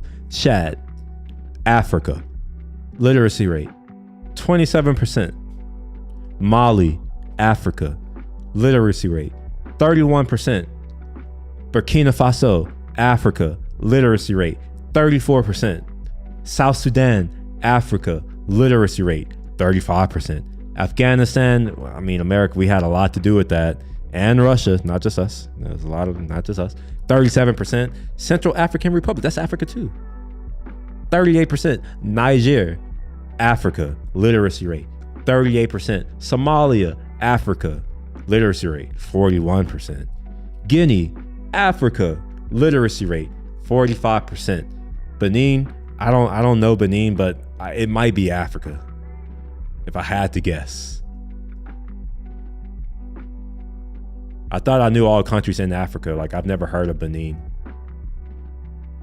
See flag. Oh, never mind. I've seen the flag before. But for what it's worth, the reason why I know a lot of countries is because when I was a child, someone, maybe my dad, I don't know, somebody bought me a Britannica encyclopedia set. And I think I got a globe once and some maps. Like, I was really into shit like that. So I spent all my time looking and learning all these countries, their flags, like the people, the languages that they spoke, like just dreaming of like, oh, what it must be like to live there. And like what it like, and I always wanted to see it. And what's crazy is that I never thought that I would be like, have the opportunity to be able to see some of these places. In fact, some of the things that I've experienced in my life, I couldn't have dreamed I would have experienced. Like, I will admit, I'm very fortunate in a way. Like, I've had experiences that, you know, some people would say are like bucket list. And I don't know if I've appreciated it as much as, you know, maybe I should. Oh yeah, so Benin is Africa. It looks like it was a French. Yeah, I was like, this flag looks very familiar. And yes, I do know a little bit more about the Africa stuff because obviously history. I think and no, maybe, I don't know. Obviously, I don't know if there are enough people who are like me who are watching, but if there are people who look like me, I'm curious, when you were growing up, did you ever wonder about where you came from? Because that was me, where it was always clear to me that like, no, my culture was somehow different. Like, it's American. I don't get me wrong, I'm American through and through. American culture, but even within American culture, there are subcultures. It was very clear to me that my subculture was distinct. Like, we have something that no other culture, no other people in this country has. And there's another culture here who has something that no other culture has. The Indians, if they still exist, Native American Indians. And there's some others, you know. I know here in Texas during the railroad, building of the railroads, we had a lot of people from South China, or Cantonese people, come in who built our railroads. I don't know if people know that. All right. So these are what I would consider poor countries. And yes, I have been to some of these countries.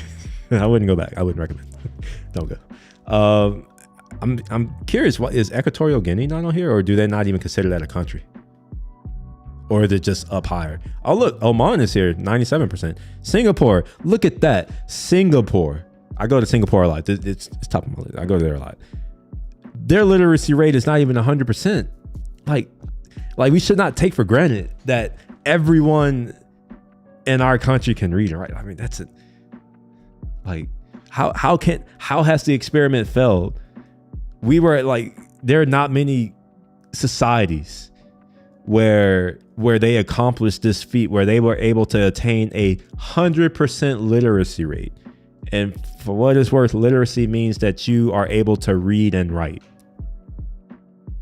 There's so many societies in the past where only certain people were allowed to read or write, and only they were taught these skills. And here we are in our country, everyone learns how to do it for free. It's compulsory, but it's for free. Here, y'all gotta see my air quotes. I don't think y'all see them clear enough. It's for free. For some people, it's free. It was free for me when I was growing up. I'm now paying back that cost in the form of taxes. Quite a bit, unfortunately. All right. Yeah, let's go back here.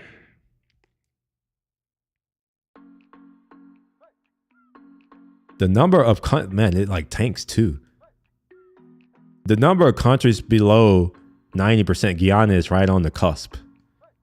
But the number of countries below 90% literacy rate, insane. Oh, and they break it down by female and male. Okay, so we still have a disparity in certain countries. Let's see if these disparities exist up here. So Kazakhstan, same. Oh, wait. No, they're basically 100%. I see. Let's look at non-100%. Yeah, for the most part, it looks like these are mostly the same. Oh, wow. Except for Argentina. What's going on in Argentina? Taiwan. I mean, they're basically 100%. Let's go to 90. That's better. Ivory Coast. Wow, Ivory Coast is at 90. That's actually really good. Zimbabwe is at 90. El Salvador, 90. Guyana. Botswana, it's Eswatini. Tanzania, they're at 82. Okay. But there is a slight disparity. There used to be a time when I used to be into like data analysis and crunching and all that kind of stuff, and I would come over here and I would even create a nice little chart for you. No more. Not about that. No more. I'm too lazy. Man. So for any of you who have never heard of Frederick Douglass, I would encourage you to go learn about this man. Go and read his autobiography, Narrative of the Life of Frederick Douglass. It is yeah, it's, you should, I think people should read that, because I think too many people think that their life is hard, and I hate to break it to you, it's not. It may be, but like everything is relative. And our ancestors, and I'm saying our, because we all came from somewhere, someplace, some people. Our ancestors had it much harder than we have it. And I think it's a little bit disrespectful to go around complaining about how hard we have it, when it's like it almost minimizes the sacrifices of those who came before us. In my opinion, that's how I feel. But you know, I'm sure y'all disagree. I assume silence is disagreement. All right. So we did learn about a new book. That's cool. The last time I remember being patriotic was 5th grade. I don't know if you can really be a patriot when you don't have anything on the line. I think that's a lot of the thing. That's a lot of the problem. A lot of males. I think we need to have rites of passage. Like, sure, you could be a male, but I think we need to differentiate between a male and a man, right? Like, boys and men are both male, but they are not the same thing. I don't think we don't have rites of passage anymore for men. And it's interesting to me that someone can think that they are patriotic in the 5th grade when they have nothing on the line. They have no skin in the game. I don't think you can become patriotic until you have skin in the game. In general, like, and you know, it can be either, you know, you went out of your way to have skin in the game, or it can be the compulsory, you have skin in the game. In my case, it's more of the compulsory. It's like, I gotta pay taxes to this government, man. Like, I pay a lot of money to the government, lots. So it's like, yeah, you know, I give a fuck because it's my money. I have a lot of skin in the game, and if my trajectory is to continue, and I am on a trajectory, don't get me wrong. If my trajectory is to continue, I'm going to be paying a lot more in taxes. So it's like, I need to care about this shit because it's like, I'm assuming more responsibility because at least I was raised with the understanding that that's what being a man is you assume responsibility.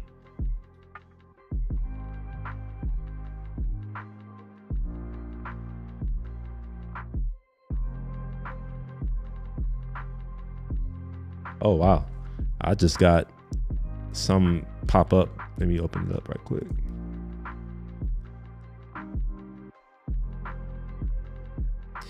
Breaking. Flyers distributed. Can I, wait, I don't want to open this here. Can I just open it in the browser?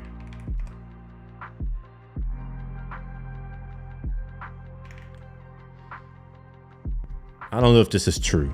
All right. Obviously, it's on Twitter. Breaking. Flyers distributed at NGO in Mexico encouraging illegals to vote for President Biden. The flyer reads, reminder to vote for President Biden when you're in the United States. We need another 4 years of this term to stay open. A must read critical thread. Okay. Resource Central. This it? Wait. Resource Center Matamoros. Our mission.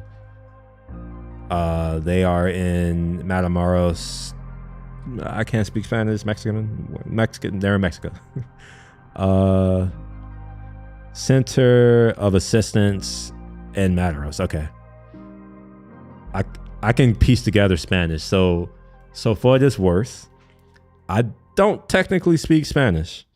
However, because I'm from Texas and I grew up around the language. Let's just say that I grew up around the language. So a lot of times I can actually figure out what the hell someone's saying. Like I'm not 100% literate, but I can actually kind of figure out what's going on. So let's see. I can't pronounce this, so I am going to read it and feel free to judge. I don't care.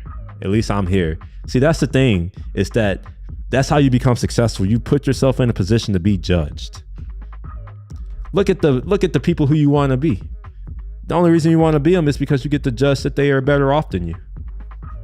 Otherwise, you wouldn't want to be them. So yeah, there you are. El centro de recurso, whatever, es un complejo de aficionado de something. I can't. What the fuck? I give up. If it were something else, I would read it. But here, let's do this. I think that I can take a screenshot of this. And yeah, we're going to do that. Screenshot this action. All right. Let's then take advantage of this AI that Apple has had forever, that nobody's over here happy about. And let's go to translate. Google. Welcome, migrants. The Resource Center is a 6-unit office complex that is home to HISS. I don't know what the fuck that is, which provides legal assistance in obtaining formal documents for job search and integration into the city of Matamoros while waiting to access the asylum process in the U.S. The U.S. supports the legal team by every means possible, including approaching the camp to deliver documentation or gather reminder to vote for President Biden when you're in the United States. We need another 4 years of his tenure to stay. Well, all right. So,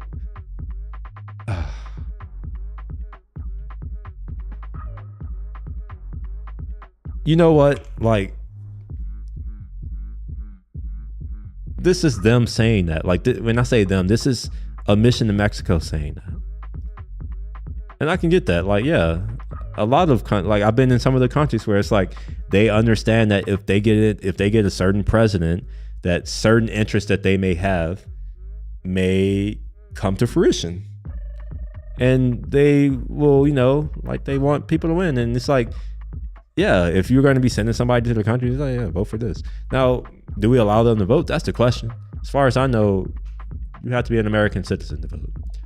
That may change, but who knows? We'll see. Hey there. What's the meaning of a passport, bro? Someone who purposely travels for the sake of finding relationships? I don't know, to be honest. To be real, I don't know. I got asked a question, am I a passport, bro? because I have 2 completely full passports with a third one that's halfway full. So yeah, I don't know. I think that I travel, like I do everything for the purpose of finding relationships. Like, what is the point of life other than relationships? Think about it. Everything you do involves relationships. And what do I mean by that? Well, we live in a society, meaning we don't live alone. We don't stand alone. We depend on one another, AKA we have relationships with one another. I think that's at the core of any society is relationships. Yes. Like, I don't know. I search for relationships everywhere, even at work. Like, even here, even doing this live stream right now, like what I'm doing right now. Like, if you are to respond, I'm going to assume I'm pronouncing your name, Gomia. If you end up responding and, we have a conversation, maybe you come back. I don't know. Who knows? Maybe you come back. And maybe we continue to have conversations over time. Maybe that develops into something bigger. Maybe that's then a relationship that is as a result of this, right? Like, fundamentally, everything is relationships. Does that just mean you're well-traveled? I'm considering doing the digital nomad thing. What's been your experience and any advice? I don't know, maybe I'm well-traveled. My experience was a little interesting. I was coming off of some really bad things going on in my life, like very bad. So I decided that I no longer wanted to be a part of like the system, the rat race or whatever. So I quit, and I basically kind of left the country for a little bit. Like, there was a point in time where I was just consistently somewhere else. And I wasn't working. I didn't have a job. Let's be clear. Like, I was straight up like I had the means. I was able to, just do whatever I wanted. So I did. So I went to a bunch of places. And the only advice that I would give is to actually go out and build relationships with the people there. Go and learn from them. They have a completely different perspective than you on life. And I'm of the opinion that the way that you become wise is you learn from others. I can carry multiple perspectives in my head because I have multiple people. Like, I've come across, like, I talk to so many different people. I'm able to hold and like compare all these different ideas that some people just haven't had the privilege of even being exposed to. So my advice is go out and talk to people. Like, go make friends. Go try to really go to some of the cities that people don't talk about. Don't just stay in your hotel or in your camp or wherever you're going to be staying. Don't just stay there. Don't just hang out with expats. Go to where locals hang out. You'll save money too. And you might be surprised. A lot of them are amazing. Like, it's kind of cool.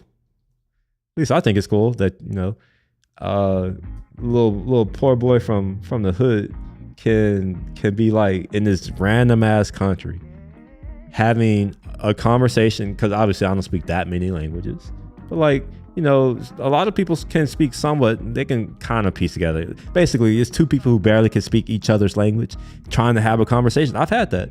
I think Korea was an interesting one because it happened a lot. But I've had several times where I'm just walking, and then, as I'm walking, someone's like strikes up a conversation, and we just have a conversation, and they tell me about their family, their life, what it was like for them growing up, what the current situation is like in their country now, like all the kinds of things that you would never know. You're not going to see it on the media. You're not going to see it on TV. That's for sure. One of the things that I recognized early when I left is that when you leave America, you suddenly realize that only Americans think that America is at the center of the world. Like, I didn't hear shit about America for a while. It was actually quite refreshing.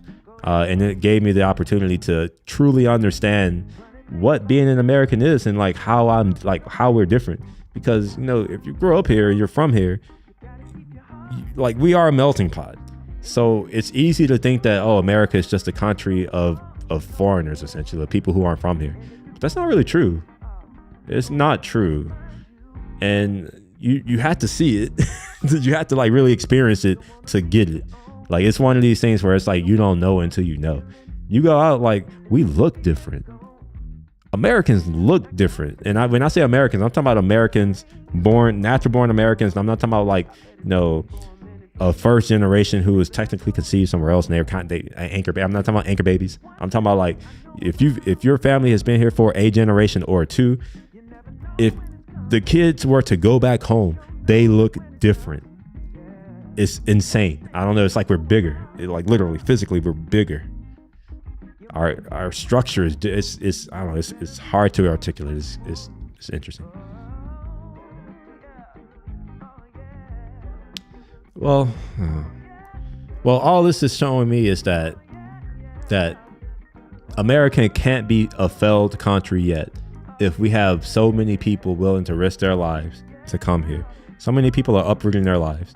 We have people from all over the world coming into our country from the South.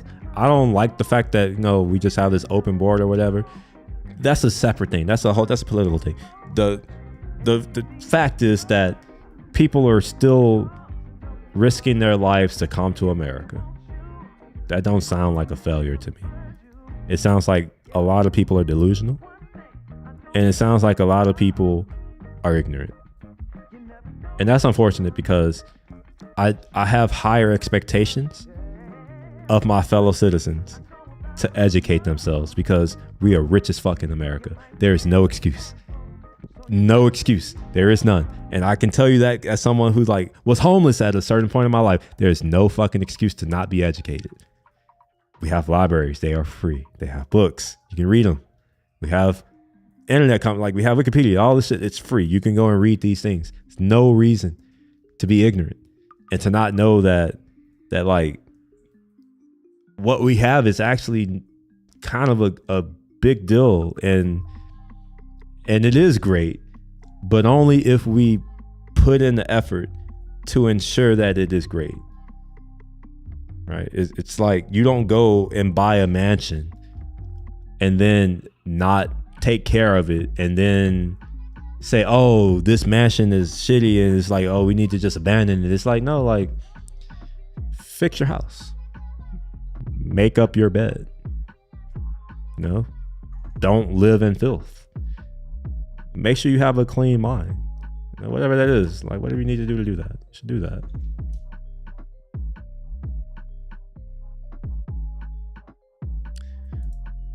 So yeah, let's get on to some of the more delusional things that I've come across.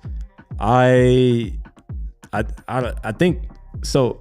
I can't give too much details, but somebody reached out to me on a social platform, and somehow I saw we had mutual followers or connections or whatever. I don't know. We had mutual things, and I came across something, and it was from someone who I know of, and yeah, what they were talking about was dating. Actually, are y'all interested in dating? I hear that some of y'all are struggling to find a partner.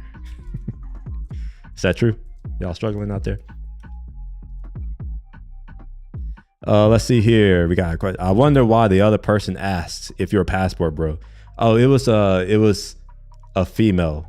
After I brought up that I had just came back from somewhere or something, and she's like, oh, are you a passport bro? I was like, I guess. I don't know. I have several passports. I don't know. Maybe. I don't know. But yeah, let's see. You just seen worldly and wise. Dropping knowledge bombs and wisdoms up here. I mean, I've had the privilege of having people around me my entire life who have kind of kept me straight, if it kind of and made sure that I valued education, because I don't think we all grow up with an inherent value. Like, we don't all just grow up saying, hey, like, education great. Like, that's not inherent in being a human. Now, I do think curiosity is inherent in being a human. So maybe you can argue that education is that, but like, no, not everybody has that desire to want to learn more things. And I was fortunate to have had family friends, the Strutlers. I'll show it. Unfortunately, they didn't get to see me and some of the successes that I accomplished, but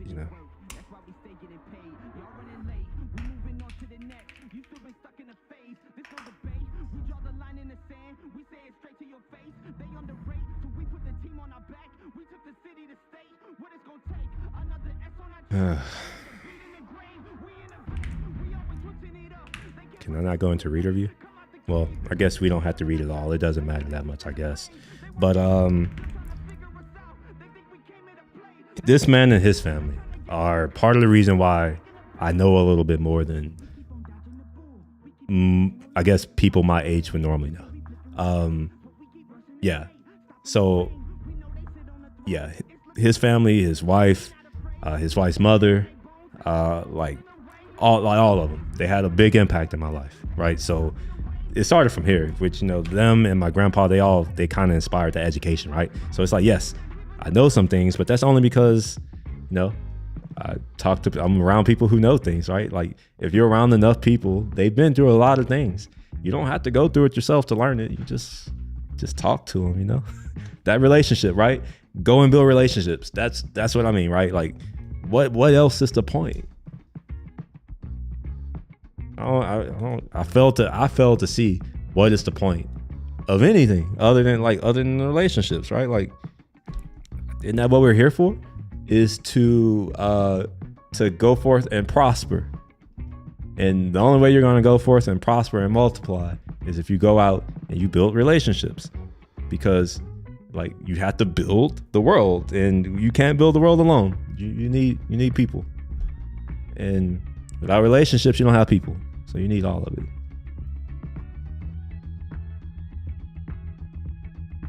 Let's see. I mean, he died a long time ago. It's fine.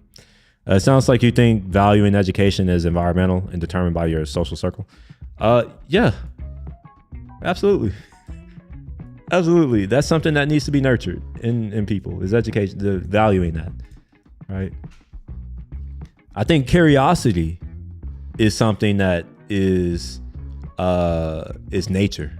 I think humans are curious by nature, but I don't think that, the value of education and learning things is inherent in being a human. Now, I do want to put a big caveat here. This is what I think. It's my first time living on Earth, just like everybody else here on Earth. Except there are some other people who've been on Earth a little bit longer than me, and who've experienced a little bit more than me. So there's also that. But I do also want to point out that just because someone is a certain age does not mean that they have experienced more things than someone who may be younger than them. Turns out that you can live a long life and not do much of anything and experience much of anything, right? Like, I have had the privilege of being able to experience 3 social classes in my life. I don't think most people experience more than one, right? So it's like, these are things, we all have different experiences. I think that's the thing that makes it special. And that's the reason why you need relationships, right? It's because we all have different experiences. So like, I can't have your experience. And the only way that I can learn about, I guess, your perspective or other types of perspectives is to talk to you about your experiences. It's just the way it is. Do I want it to be that way? I don't know. I don't know if I have a want or a not want. It's just reality. It's just where we are in life. But anyway, they were talking about dating in this podcast that I was listening to. And it's interesting because they said some things, but I was just like, I don't know if I agree with any of this stuff. Oh, you caught up. Oh man, bro, I didn't even know. I don't even know what have I talked about? Because I don't know. I'm just like, I don't know. I'm just all over the place. I don't really have a true agenda today. I was just like, let me just do something a little bit different and see where it goes. Yeah, anyway, regarding the podcast that I don't want to play it because there's some sus stuff in there. But apparently it seems like, I don't know, are females having issues finding partners? I don't know. I didn't know it would be hard. I thought it would be easy. Anybody else here agree or disagree? Like real talk. I didn't know they was out here struggling. They out here struggling. Maybe that's why they asked if I was a passport, bro. By the way, this was last year. This wasn't recently. I was just like, I just needed like a provocative title. That's it. Let's see here. Wait, hold on. Oh, we got to the spicy bit. I'm here for it. I don't know if it's spicy. I don't know. Man, that was a lot to process at 175. What did you disagree with? Oh, I'm getting there. I feel like, yeah, you should read. Yeah, absolutely. Frederick Douglass. That was a book that I read when I was in elementary school. Yeah, we had book fairs, and I don't know. I loved reading as a kid. Like real talk, I was even now I still I read a lot. I'm not even in front. I love reading. Here, hold on, wait a minute. Hold on. I'm gonna show y'all some. Normally I don't have this showing because I don't like to show off. And this isn't even the whole collection, but you know how some people, they have a back wall of their books and all that bullshit? I don't have a wall of books, but I have my books that I've read down here. Let me show.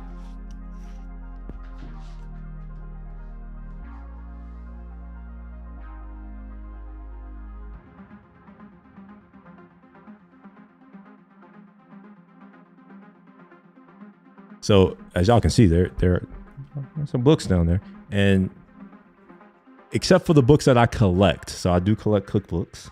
I don't really use them. I do collect the Canoe series of books, the Art of Computer Programming. I collect. So I actually bought one for the textbook for school, and then I was like, oh, I kind of like these books. So I bought a collection, and it's sealed in plastic.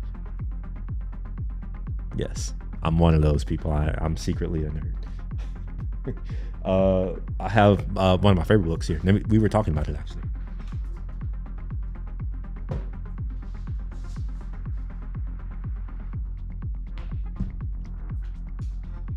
So here is one of my.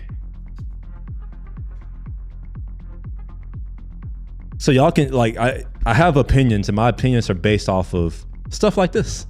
I've read a lot. I've been to a lot of places. I've experienced a lot. I've done a lot. You know, I've been places in life. Let's see here. I'm neutral, though. I wonder if the implication is mainly aimed toward U.S. women having more trouble dating. What do you mean? The implication of who or what? I'm confused. Background Morse into a library, LML. Yeah, I'm all over the place, like I said. But yeah, anyway, about the podcast. Essentially, it seems like the females out here struggling. That's what it seems like. And I would have assumed that, like, how you struggling on easy mode? I don't get it. Like, I don't understand. Like, like, let's be real. I think from the age of, I'm going to say probably 12 or 13 that they are desired. How do I know this? Well, because when I was around 13, I was somehow attracted to females. So that tells me that if me can be attracted to a 13-year-old female, then chances are that means that other 13-year-olds can be attracted to that girl. All right, so why do I say that? It means that from an early age, they have interest in them intrinsically, not having accomplished a goddamn thing. A 13-year-old, remember, like, I could be like, I had a crush when I was in 7th grade. I think I was 12 or 13 at the time. How old was I in 7th grade? I don't remember how old I was. Oh, maybe I was 11. I don't know how old I was. I was a kid. That's the only part that matters. And I had a crush on this girl who was another kid. She ain't accomplished a goddamn thing in her life. There's no reason that I should be like no reason. So it's like, all right, chances are other boys feel that way too. In fact, I actually know that because some of my friends growing up, they have kids from a very early age. Some of them got pregnant at 14. Can you believe that? I actually know of mothers who live in my neighborhood who, in fact, I'm not going to say her name because I can't, but they were twins, identical twins, and they both got pregnant. I shouldn't laugh. That's fucked up. Anyway, they both got pregnant at 14. Yeah. So that to say that it's always been that direction. I didn't notice it going the other direction, and I'm someone who notices things, even if I don't really experience it myself, right? Like and what's got me on this whole like America and is America actually a failed thing is because I was talking to my friend. I was saying how it seems like today that white men are being demonized in our country, and I don't like that because not that long ago it was black men who were being demonized. And yeah, just because it's not happening to me doesn't mean that it's not something that I shouldn't be concerned with. So anyway, that kind of got me on this whole like what's going on, right? Because yeah, I just don't know. Let me read what's going on here. Attraction is different from actual action, though, right? Do you think we still have the same number of manly men approaching women today than where you were 13? Then, well, I definitely wasn't manly at 13. I was boyish, if anything. But no, I don't think that we have the same number of men approaching women, and I understand why. Hell, like, I will be honest, like, I am what you would call in a traditional sense, I don't know, so I feel bad kind of saying it because it's like, am I just like, is it a humble brag? Maybe it is. You tell me. Is it a humble brag to say that I'm attractive? And before you answer, here's why I'm going to say this. Based off of all of the criteria that I hear, I'm 6'4". I am in the top 2% of earners in America, which makes me the top point something percent in America, in the world. I have a net worth. I have a college degree. I have grad school. I have accomplishments under my belt. And for the most part, at least what I've been told, at least I'm gonna just say my mama. Other people have said it, but at least my mama says that I'm handsome. And I don't know, maybe she's lying, but my experience has not shown me that she's a liar. I'll just say that if you catch my drift. So yeah,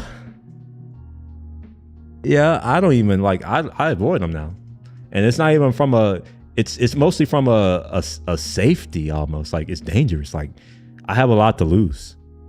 That's really what it is. It's like I have too much to lose. I have too much at stake, and I see how easy it is to get caught up. In fact, I have family members who've been caught up, and I see it every day. People get caught up, and it screws them up. So, no, like. I'm just like, you know what? Like, when I see enough people get bit, and I've been bit myself. I'm just like, yeah, I'm good. I'm now like, let me look at these stories that talk about how we got kicked out of Utopia or the Garden of Eden. I'm just like, you know what? Maybe these were warnings, you know? So now I'm at that point. So it seems that American, or not just American, but men in general, this is happening. It's interesting. Men becoming more conservative versus women. This is an interesting little thing right here. We see a bifurcation, and it's worldwide actually, worldwide, which is interesting because this has happened before. Like if you're this has happened before. Whatever. We'll just look at this. I wish that it would just show.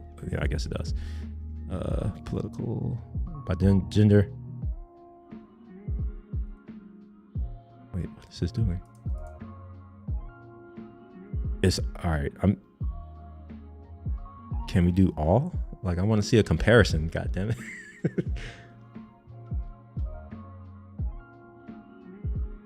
Someone did the freaking chart, I'm sure. That is easier. Let me find it. Oops.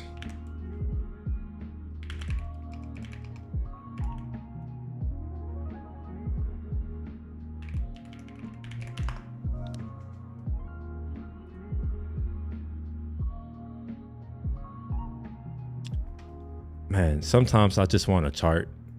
If Google could just do that, just give me a chart table. No, I don't want it. I want a chart.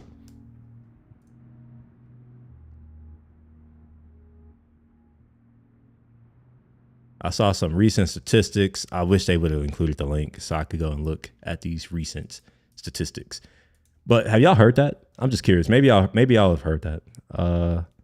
Let's see. I agree with your mom. I don't think that's humble brag. It just sounds like you know your self-worth and it's backed up by actual self-worth. Yeah, I mean that it is, but some people, they'll get in their feelings. They'll be like, oh, he says something good about himself. He should only say things that are bad because I only think of bad things about myself. Yeah. That's right. That's kind of that's the internal dialogue that I think the other people go through. When they're like, he's talking about this. It's like, man, like, come on, man. I heard things about you, Here we are. Maybe this is it. Political gap widens. Nah, this isn't it either. Oh, yeah. Here it is. Yeah. Look. See? A further and further bifurcation. That's a big gap.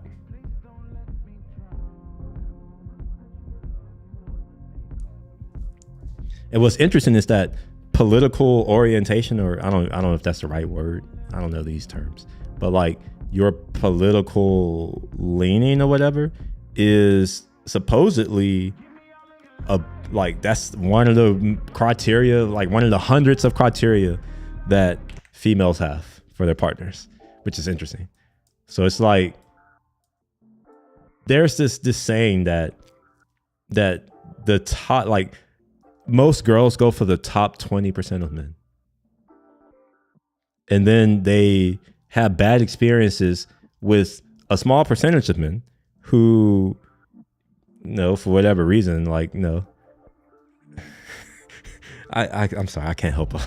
because I understand it because I'm one of them. Oh, man, it's funny. Let's see. I think a liberal would be more likely call it a humble brag. I don't know. I personally don't think that someone's political leaning will. I don't know. Maybe it's just me. And let's be clear. So my current mentor is he lives in California. They're a little different from us Texans, and. Yeah, I don't know. It's fine. Like he has, I don't know. I don't know if I get into the whole like liberal, conservative, Republican, Democrat, whoever else there is. Yeah, I have a very eclectic mix of friends. In fact, like I may even have friends who like are probably wouldn't be friendly with some of my other friends. Like that's how varied my friendships are. So I don't know. I don't think a liberal would say that. I think somebody who is insecure in themselves would say that. And yeah, I really think that's it. I think it's just someone who's insecure in themselves. That's the person who I would expect to say, hey, yeah, that's a humble brag. But who knows? Maybe it is a humble brag. And even if it is, I don't care. It's fine. One of the things that I've built from a young age is the skill of not giving a fuck about what people have to think about me who don't put food on my table or put a roof over my head. To date, that's only been me and my mother and my grandparents. So yeah, those are the people whose opinions who like about how I feel or what I think. Those are people whose opinions who like really resonate with me.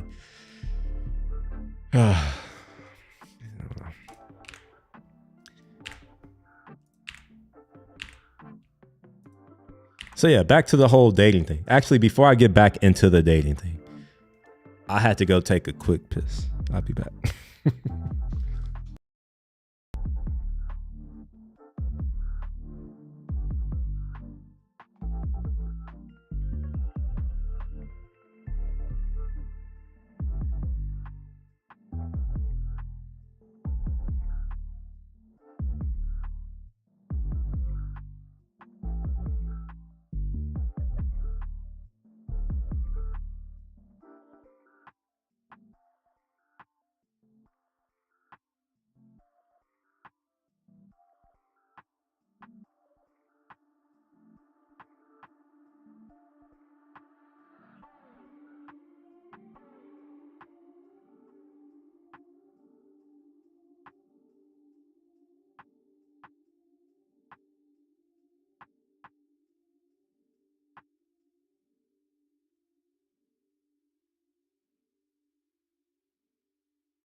To those who don't believe, this is the hour. You'll see, they will make ladders out of obstacles and stones from roadblocks. Leap over the lines to say we won't cross, but you can't answer to nothing. They won't see us coming. Scale all of the walls they built to hold us.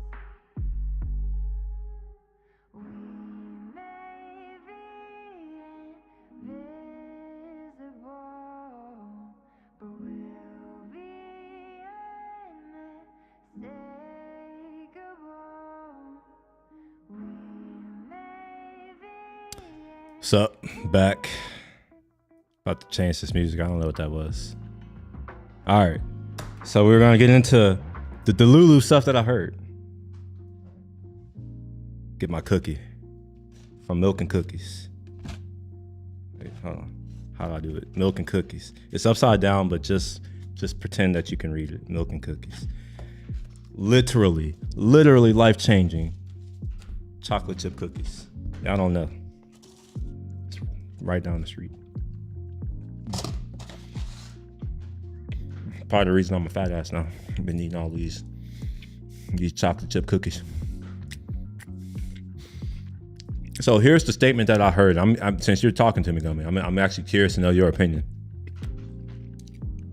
The reason why men create artificial intelligence is because they secretly just want to have a kid. On a scale of 0 to full delulu, where we at? That, of course, that's a very like short like that, but those words did come out of. I heard those words.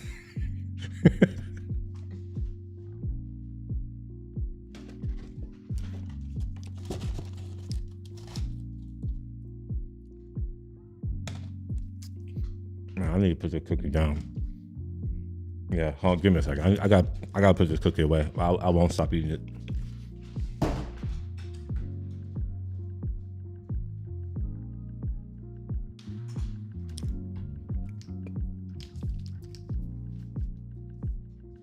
Where we at on that?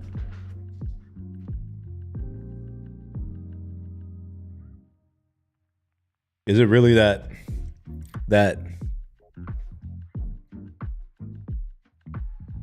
yeah. You heard that right. Yeah. That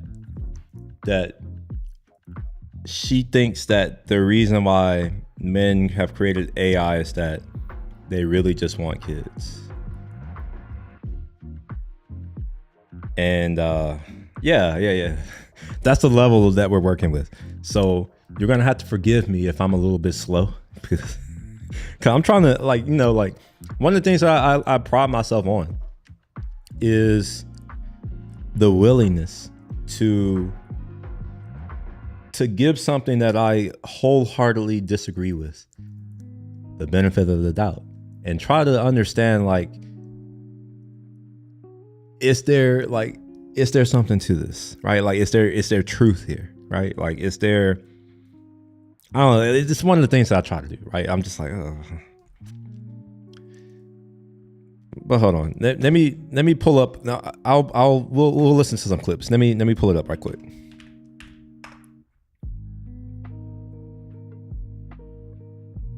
And this is fair use, YouTube, whoever. I'm not playing the whole thing.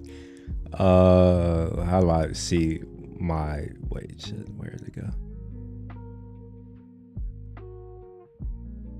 Wait, what?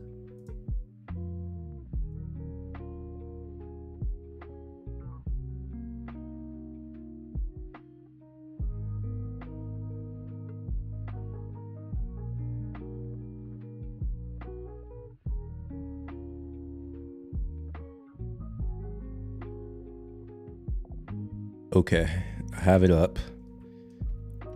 And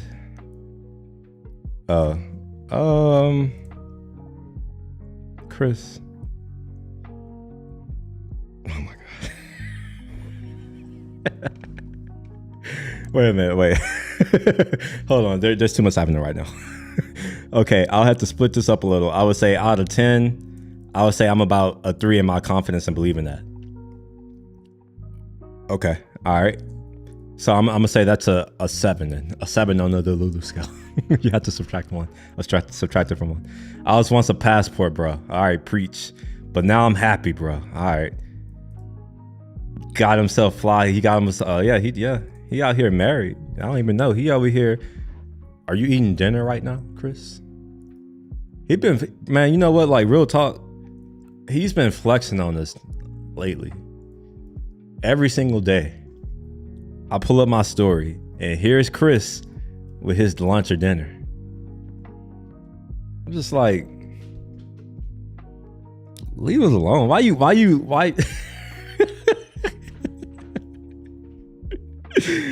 know what you're doing. I see what you be doing, Chris. Don't act like you don't know what I'm talking about. I'm looking at you right now. Let's see. Look, literally, what are you saying? What? You've been doing this every day. Don't act. Every single day. I'm like, man, he over here making me work. Yeah. Oh, now you know what I'm talking about. You're like, yes. Yeah, we're talking about the delulu scale. All right, we were supposed to listen to a piece of this. I don't know where this is at. I'm just gonna play a random ass segment. All right, so I'm not gonna turn off my filter, so it's gonna sound a little weird, but just accept it. Accept it. Often date with it. So we talked about having too many options, but there's also a sense in which I think a lot of people don't have what they feel is enough, which they feel is enough. Of 5 to 7 years, doing it 5 to 7 years.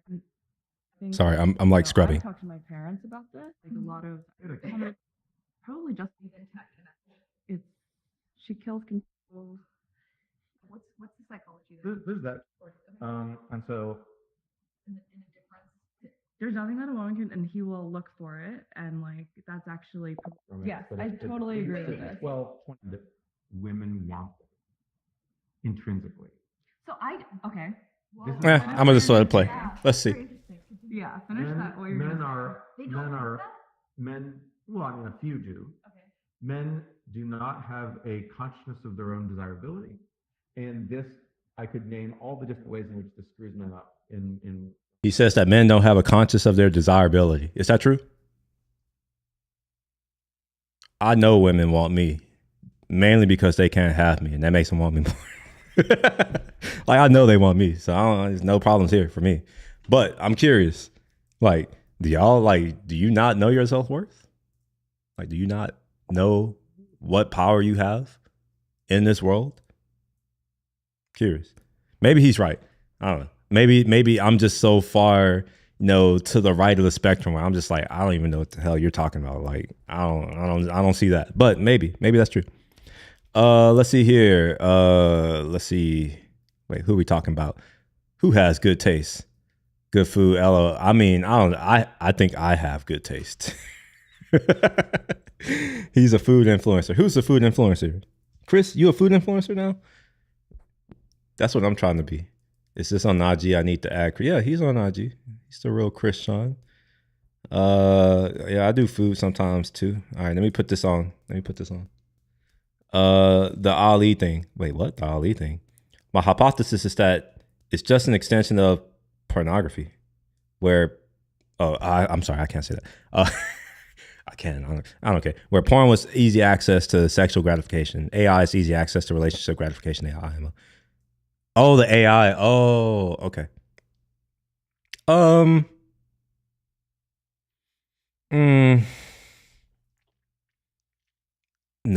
I don't know. I don't know if I agree with that. And here's why.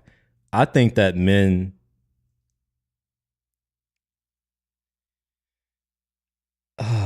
what's the word?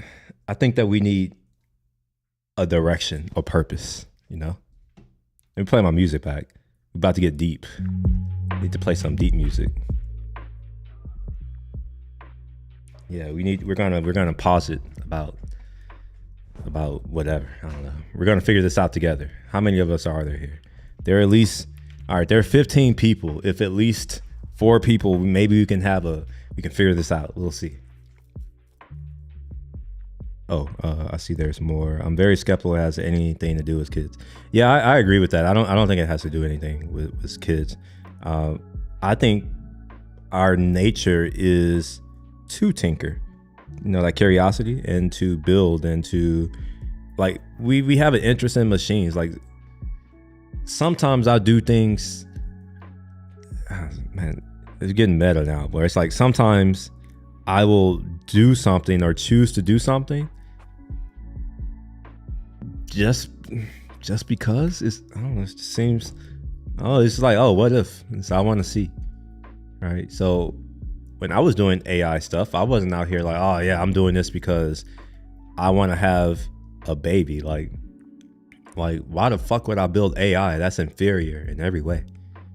And like, I don't know. It seems like there's this misunderstanding of what it is that men actually want and desire, which is interesting to me because from my experience, men have been saying what they want for a long time, but it seems like no one listens. We can assume who those people are who don't listen, but I mean, I think it's quite easy. At least that's what I think. I think that men are easy. At least I think I'm easy. Maybe. I don't think I'm easy. It's just like, for the most part, is don't disturb my peace. That's it, really. No. Kind of like sit down and shut up. Just like, no, just sit down. No. Like let me do me, that kind of thing, right? And I have a feeling that most men are like that, because most of my friends are like that, and I have a lot of friends who are men. And yeah, so to me that means that it's like, yeah, it's quite easy. Just kind of be there. Just be there and don't really cause too much of an issue. And yeah, but it's still confusing to me that that there are people who struggle finding a man. Because what's crazy is that men who want men, even they don't struggle to get men. Like, isn't that crazy? Like, even men don't struggle to get men.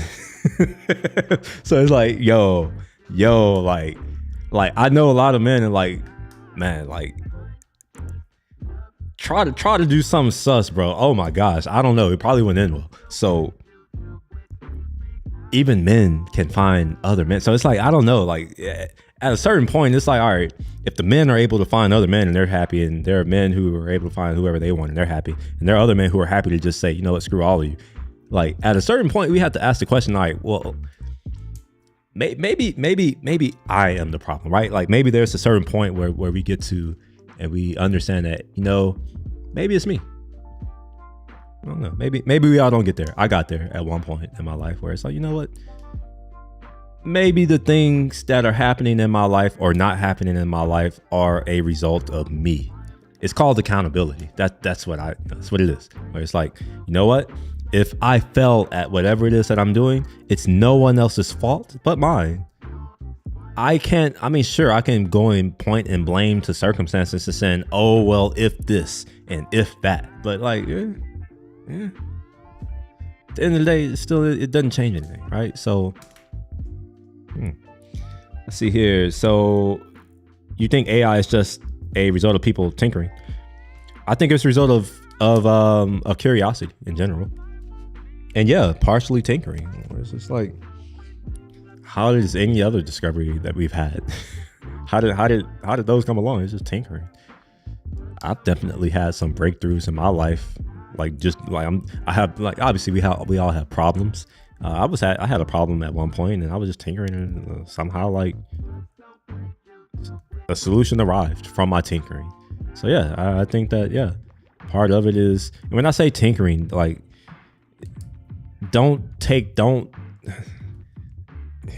there's like I call it tinkering. I don't know what other people call it. So let's say, I'll give an example. So my grandpa used to work on his truck often. He had a 72 Chevy truck. He had customized and all this kind of stuff. And it rode really well. It was really nice. All right. So every summer, he would just say, like, every summer, like when it got warm, it just became time to work on the truck. Was there anything wrong with the truck? No. No. At the time I didn't get it because I was like, no. I remember it was like a 2 or 3 year time where it's like he sanded the truck down and repainted it, and then the following year he did the same thing, and then the following year he did it again. I couldn't understand. I was like, why does he keep like when is he ever going to be finished on the truck? And at that time, I was a kid, obviously, so I didn't understand that it wasn't really about, I need to do something, like the truck needs something done to it. It's just tinkering. It's like, it's something to do. It's the thing that you're passionate about. You're going to go and do it. Like kind of like what I do on these streams when I do my developing work. I'm mostly just tinkering. And yeah, over time, like tinkering can lead into something more, right? Like in the case of my grandpa's truck, which if you all were to see it, you'll be like, what the fuck? It's a very nice truck. It's the result of tinkering. Just like, like what else are you going to do? You need to do something. Got to occupy yourself with something. Well, men know what men want. I don't know if that's true either. I don't think that's true either. But it could be. I'm just saying I don't think it's true, but it could be. Hypothetical. If someone told you as a result of curiosity in AI, if you continue tinkering in it, in the next 5 years, it will produce AGI and very quickly ASI, would you still tinker? Yeah. I don't care. We're going to get a little spiritual, and I'm going to say God, but I don't want you to take it in like the Christian version of the God, or even like the Judaism. Like I don't want you to take it from that, or even the Islam version, or any just like this concept, just the concept of some higher whatever. I follow that, and that's like, it's hard. I can't articulate. This only started really happening for real after I did ayahuasca. So it's like I can't really explain it to you. You just won't understand, but there is something that speaks to me even now. Like at times there is something that kind of directs me, and I follow that. So yeah, like if that's what I'm doing, that's what I'm doing. According to whatever that thing was, it told me that that's the only way I'll be happy. So it's like, I'm going to do those things. Now, it may be lying, and maybe other people may be right, but I'm going to trust in that. That thing led me from poverty to millions. So I'm going to listen to that. It worked out for me.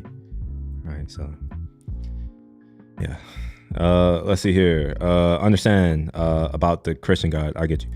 I'm not saying it is the Christian God. Although, I did grow up in America, and whether you want to accept this fact or not, this is a country built on Christian principles and ideals and values.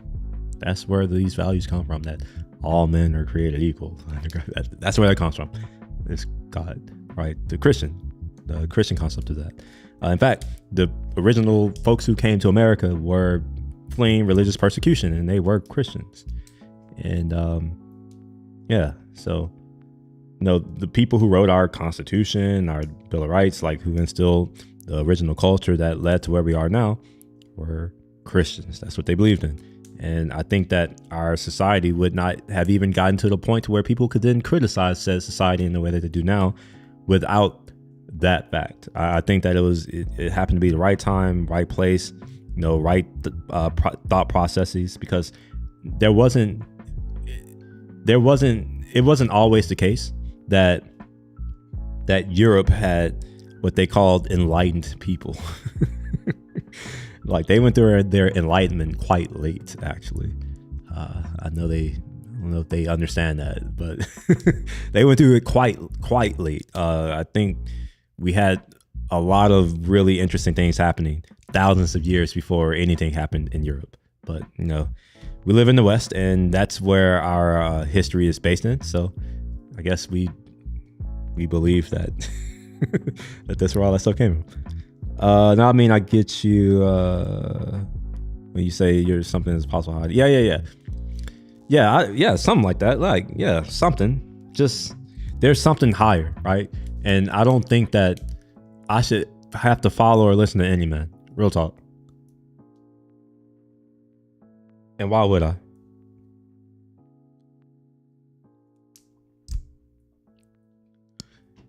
There's this thing that I've learned that at the end of the day, only you are going to have to deal with the consequences of your actions.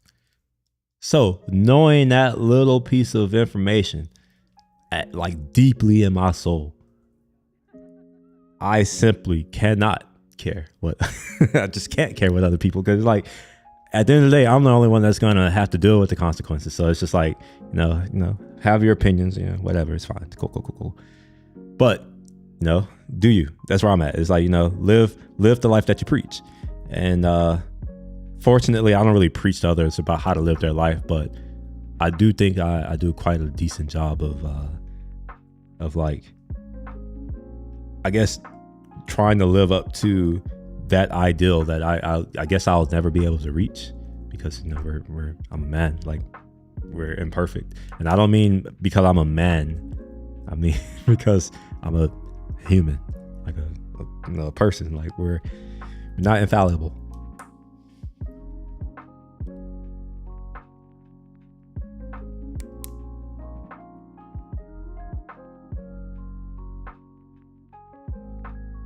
But yeah, one of the things that they were saying is how, and when I say they, I'm gonna be specific, the guy, he said something that I completely disagree with. He said that people have a lot of options, and that in a city like New York or San Francisco or what's another big, Chicago or even Houston, that people in these cities should have a greater opportunity because there are more people.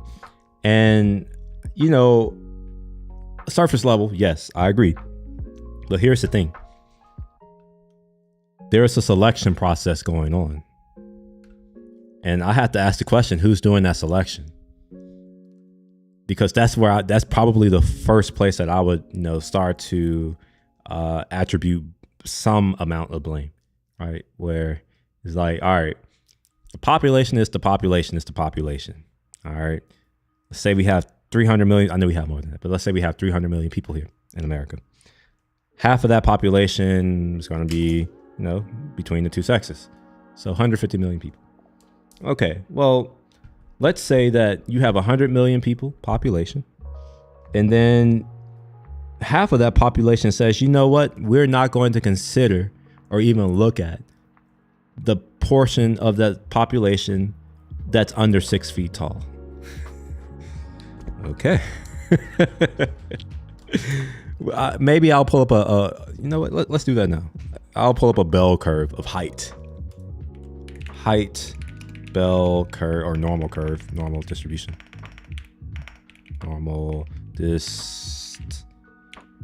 USA.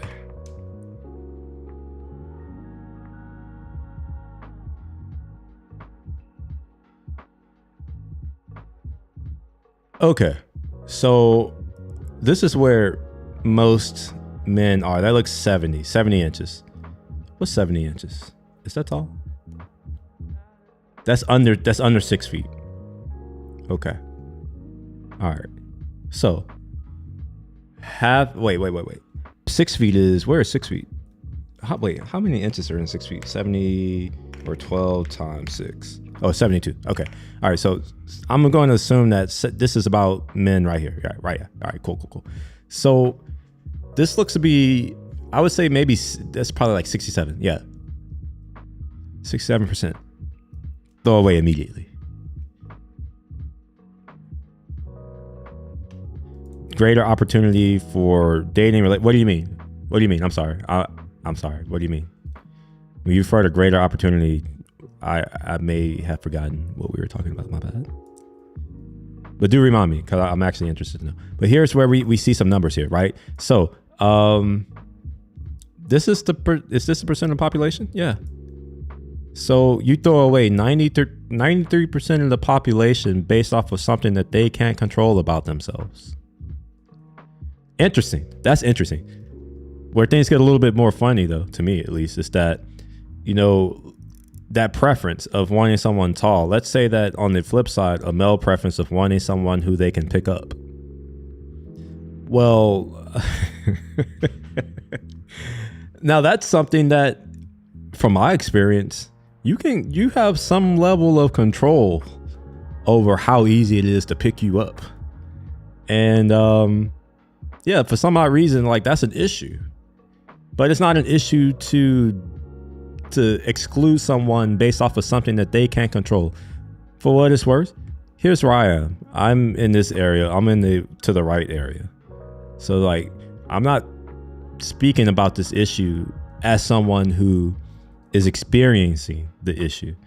I'm speaking about it as someone who's noticing it happening to other people. And I mean, sure, just because it's not happening to me doesn't mean that it's not an issue and that I shouldn't speak about it or like, I don't know, try to do my part, whatever that could be. I don't know. Maybe just talking about it is my part. I don't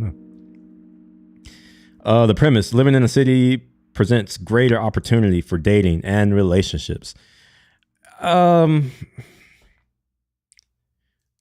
Technically, yeah, I suppose, yeah. Technically, but I don't think that the size of your city really makes that much of a difference. All right, because no, most of us, at least I live in a city. Yeah, I would say most Americans may live in a city now these days. But I live in a city, and like I think they're like 5 or 6 million people in the metro here. They may as well not even exist to me. Like, yeah, there are a lot of people, but I'm not really running into, like, I don't know how to explain it. All right, I see the same people for the most part. So yeah, I agree. Yeah, the city, there's more people. There might be more probability of you being able to do that. Well, not might, there is, but that assumes that these people who are living in these cities aren't doing what I see people in cities doing, which is they're in a train looking down on their phone, or they're on a sidewalk looking down at their phone, or they're at a restaurant looking down at their phone, or they're at the gym looking down at their phone, or they're at school looking down at their phone. Like, it's a lot of people looking down at their phones. So yes, being in a city with more people theoretically should increase the likelihood of you being able to meet more people. the reality is I don't think that really happens. It seems like more and more today we're more in our own echo chambers than usual.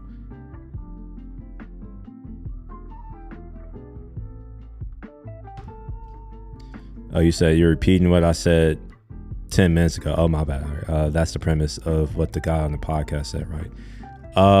Maybe. I don't remember.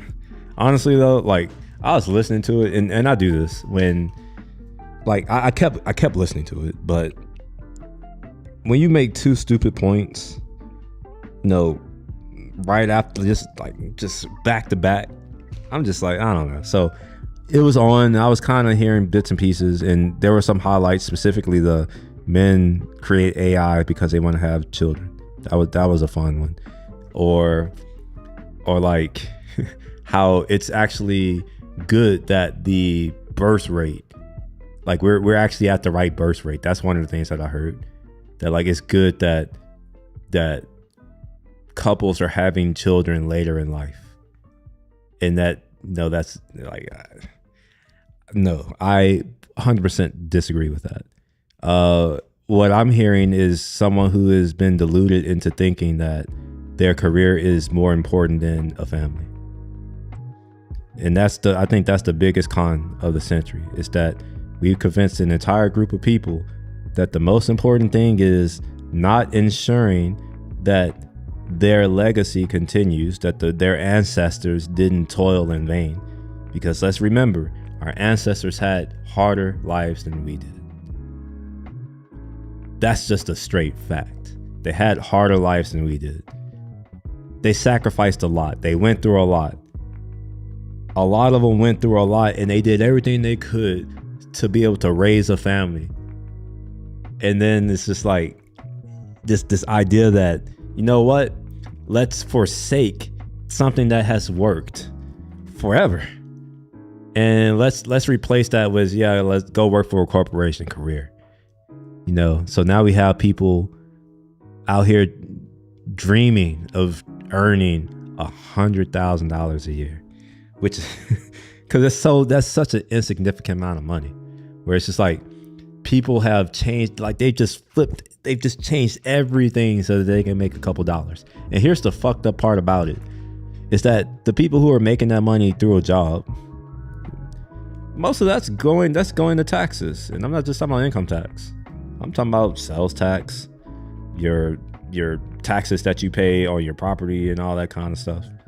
The taxes that you pay for services like cell phones, or even the other taxes that you pay that you don't think you want to pay, like the rising cost of insurance or crime, like all these things. Heavily disagree about the birth rates too. Yeah, same here. I'm like, that's evil speaking to me. Like, that sounds like what got us here, where it's just like, maybe that's why you're single. Maybe that's why they are struggling to find partners. Is that, and I've noticed this, and I've been paying a little bit more attention, but I've noticed that a lot of females, they are expecting men to be the same men of the 50s. I wonder if y'all know where I'm going with this one. They expect men to be the same, like they want the same things that men in the 50s provided, while at the same time saying that it's not the 50s and that they shouldn't be, I guess, coerced or told or whatever to do the things that women did in the 50s, to have a man do the things that he did in the 50s. Like, that's the thing. That's the part where it's like, I don't know if it's if it's like being purposefully done, because I know that's a manipulation tactic, right? To like feign ignorance. I don't know. Like, I don't see, the problem is there is a no win in this. Like, if I were to try to give the benefit of the doubt and say, you know what, maybe they don't know, well, that means that they're incompetent. While the flip side is to say that they did know, well, then now that means that now that's sociopathic. There is no win here. There's no good way of looking at that. Let's see here. What would you say to someone who is interested in relationships and dating but isn't interested in having kids or getting married? I mean, wait, who is interested? When you say relationships and dating, what do you mean? Because dating and relationships are different. Dating is actually something that people do for fun. In fact, dating is relatively new. Historically, there was not really a thing called or known as dating. That's a fairly that's a fairly recent phenomenon.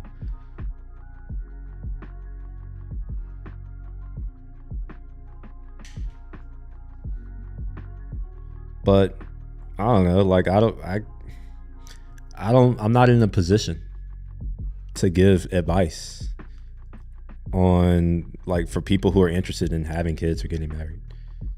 Like, for one, I don't have kids. 2, I'm not married.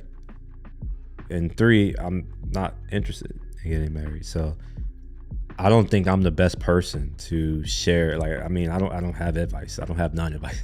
Like, I don't have advice. The only things I can say are to be mindful of what has happened to other men and to not think that you are exceptional. And what I mean by that is to not assume that you won't get the average or the expected result. And in our country, the expected result is divorce.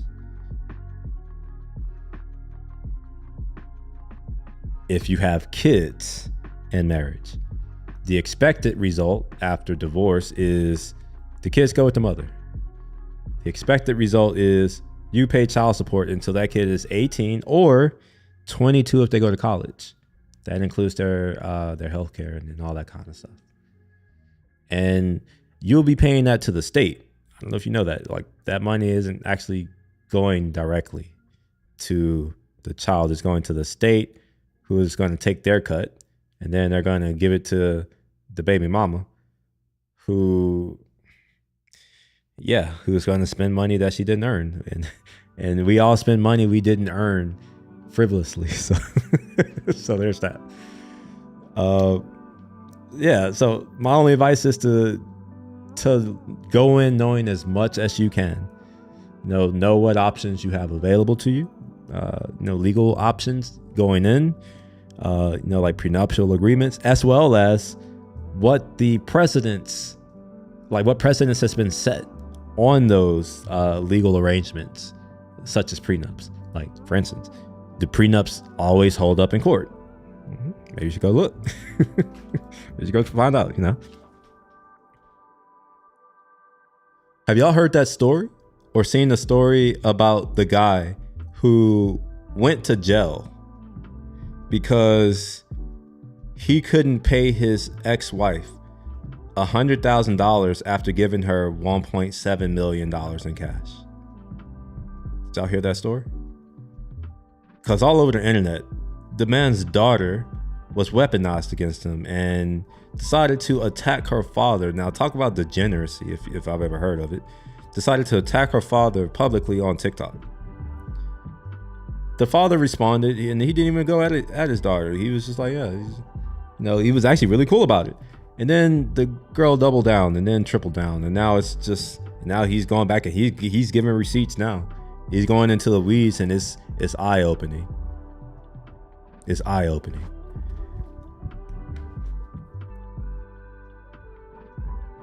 Be aware of what can happen if, I don't know. Let's just say vindictiveness is a trait to be on the lookout for. Just look out for vindictiveness. It's a thing. It happens. Don't go to jail. Try to stay out.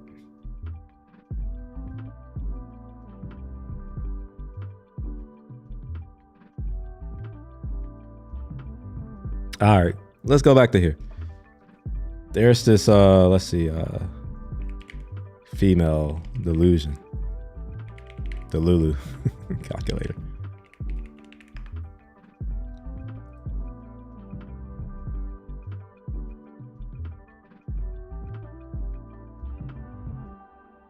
So I'm going to pick my ideal man, as I've heard. from some of the things that have been shared to me in Instagram. So I'm going to say, yeah, sure. Yeah. Because a lot of them in their 30s, somehow they want kids all of a sudden. So we'll do, let's just do to 60. How about that? 22 to 60. Height. They all say over 6 feet. So let's just say that they are 6 feet. Let's be realistic. Let's say to 6'6". Minimum income. I don't know. I hear 6 figures. Let's just put 100K. How about that? That's 6. That's 6 significant digits there. Ethnicity. Yeah. In my experience, ethnicity only matters when you're broke. like real talk. Like, you have money. Like, they don't care. Like, you could be ugly. You could be short. You could be dumb. You could be whatever. If you got money, man, that's one of the things that I learned. It was very, yeah. Yeah, that was interesting. So some of them, a lot of them, they want a guy with a bachelor's degree. Okay. Religion, no smoker, drinks, no, exclude married. I'm gonna say no. Include obese, and I'm gonna say yes. Look at that. Yeah, well, definitely go in knowing where you are. Put your stats in, see where you rank. Like, so let's say that in my case, I'm gonna put my stats in. I'm gonna just say 30 to 30. Let's say 30 to 45. I'm in that group. I'm in this group, except we'll bump this up a little bit more because over 6. Minimum income. Okay, we'll bump this closer. Yeah. I mean, yeah, I'm not married, but sure. Let's exclude marriage again. Oh, man, it's looking tough out there. The numbers, the probabilities, they not probable. Man, that's a low probability. You know what? I would act like, let's put this in perspective. If someone told me, hey, William, I'll give you, let's say $1 million. If you let me shoot you with a gun where the probability of the bullet coming out is this number, I would take that. I would take those odds. Like, that's such a low probability.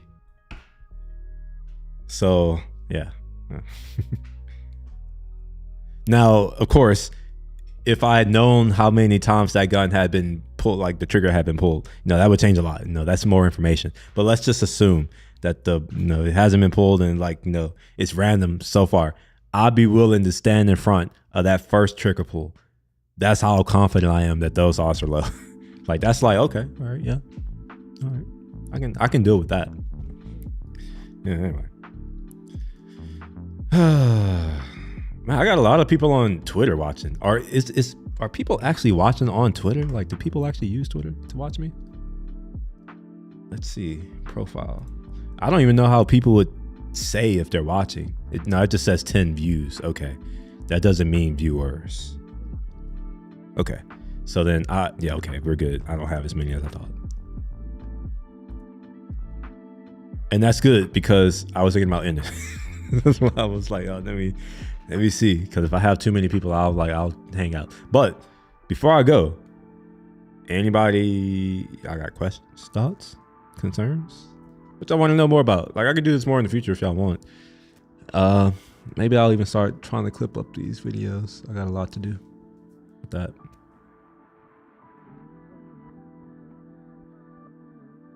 All right. Well, with that, I'm going to go ahead and call it a night.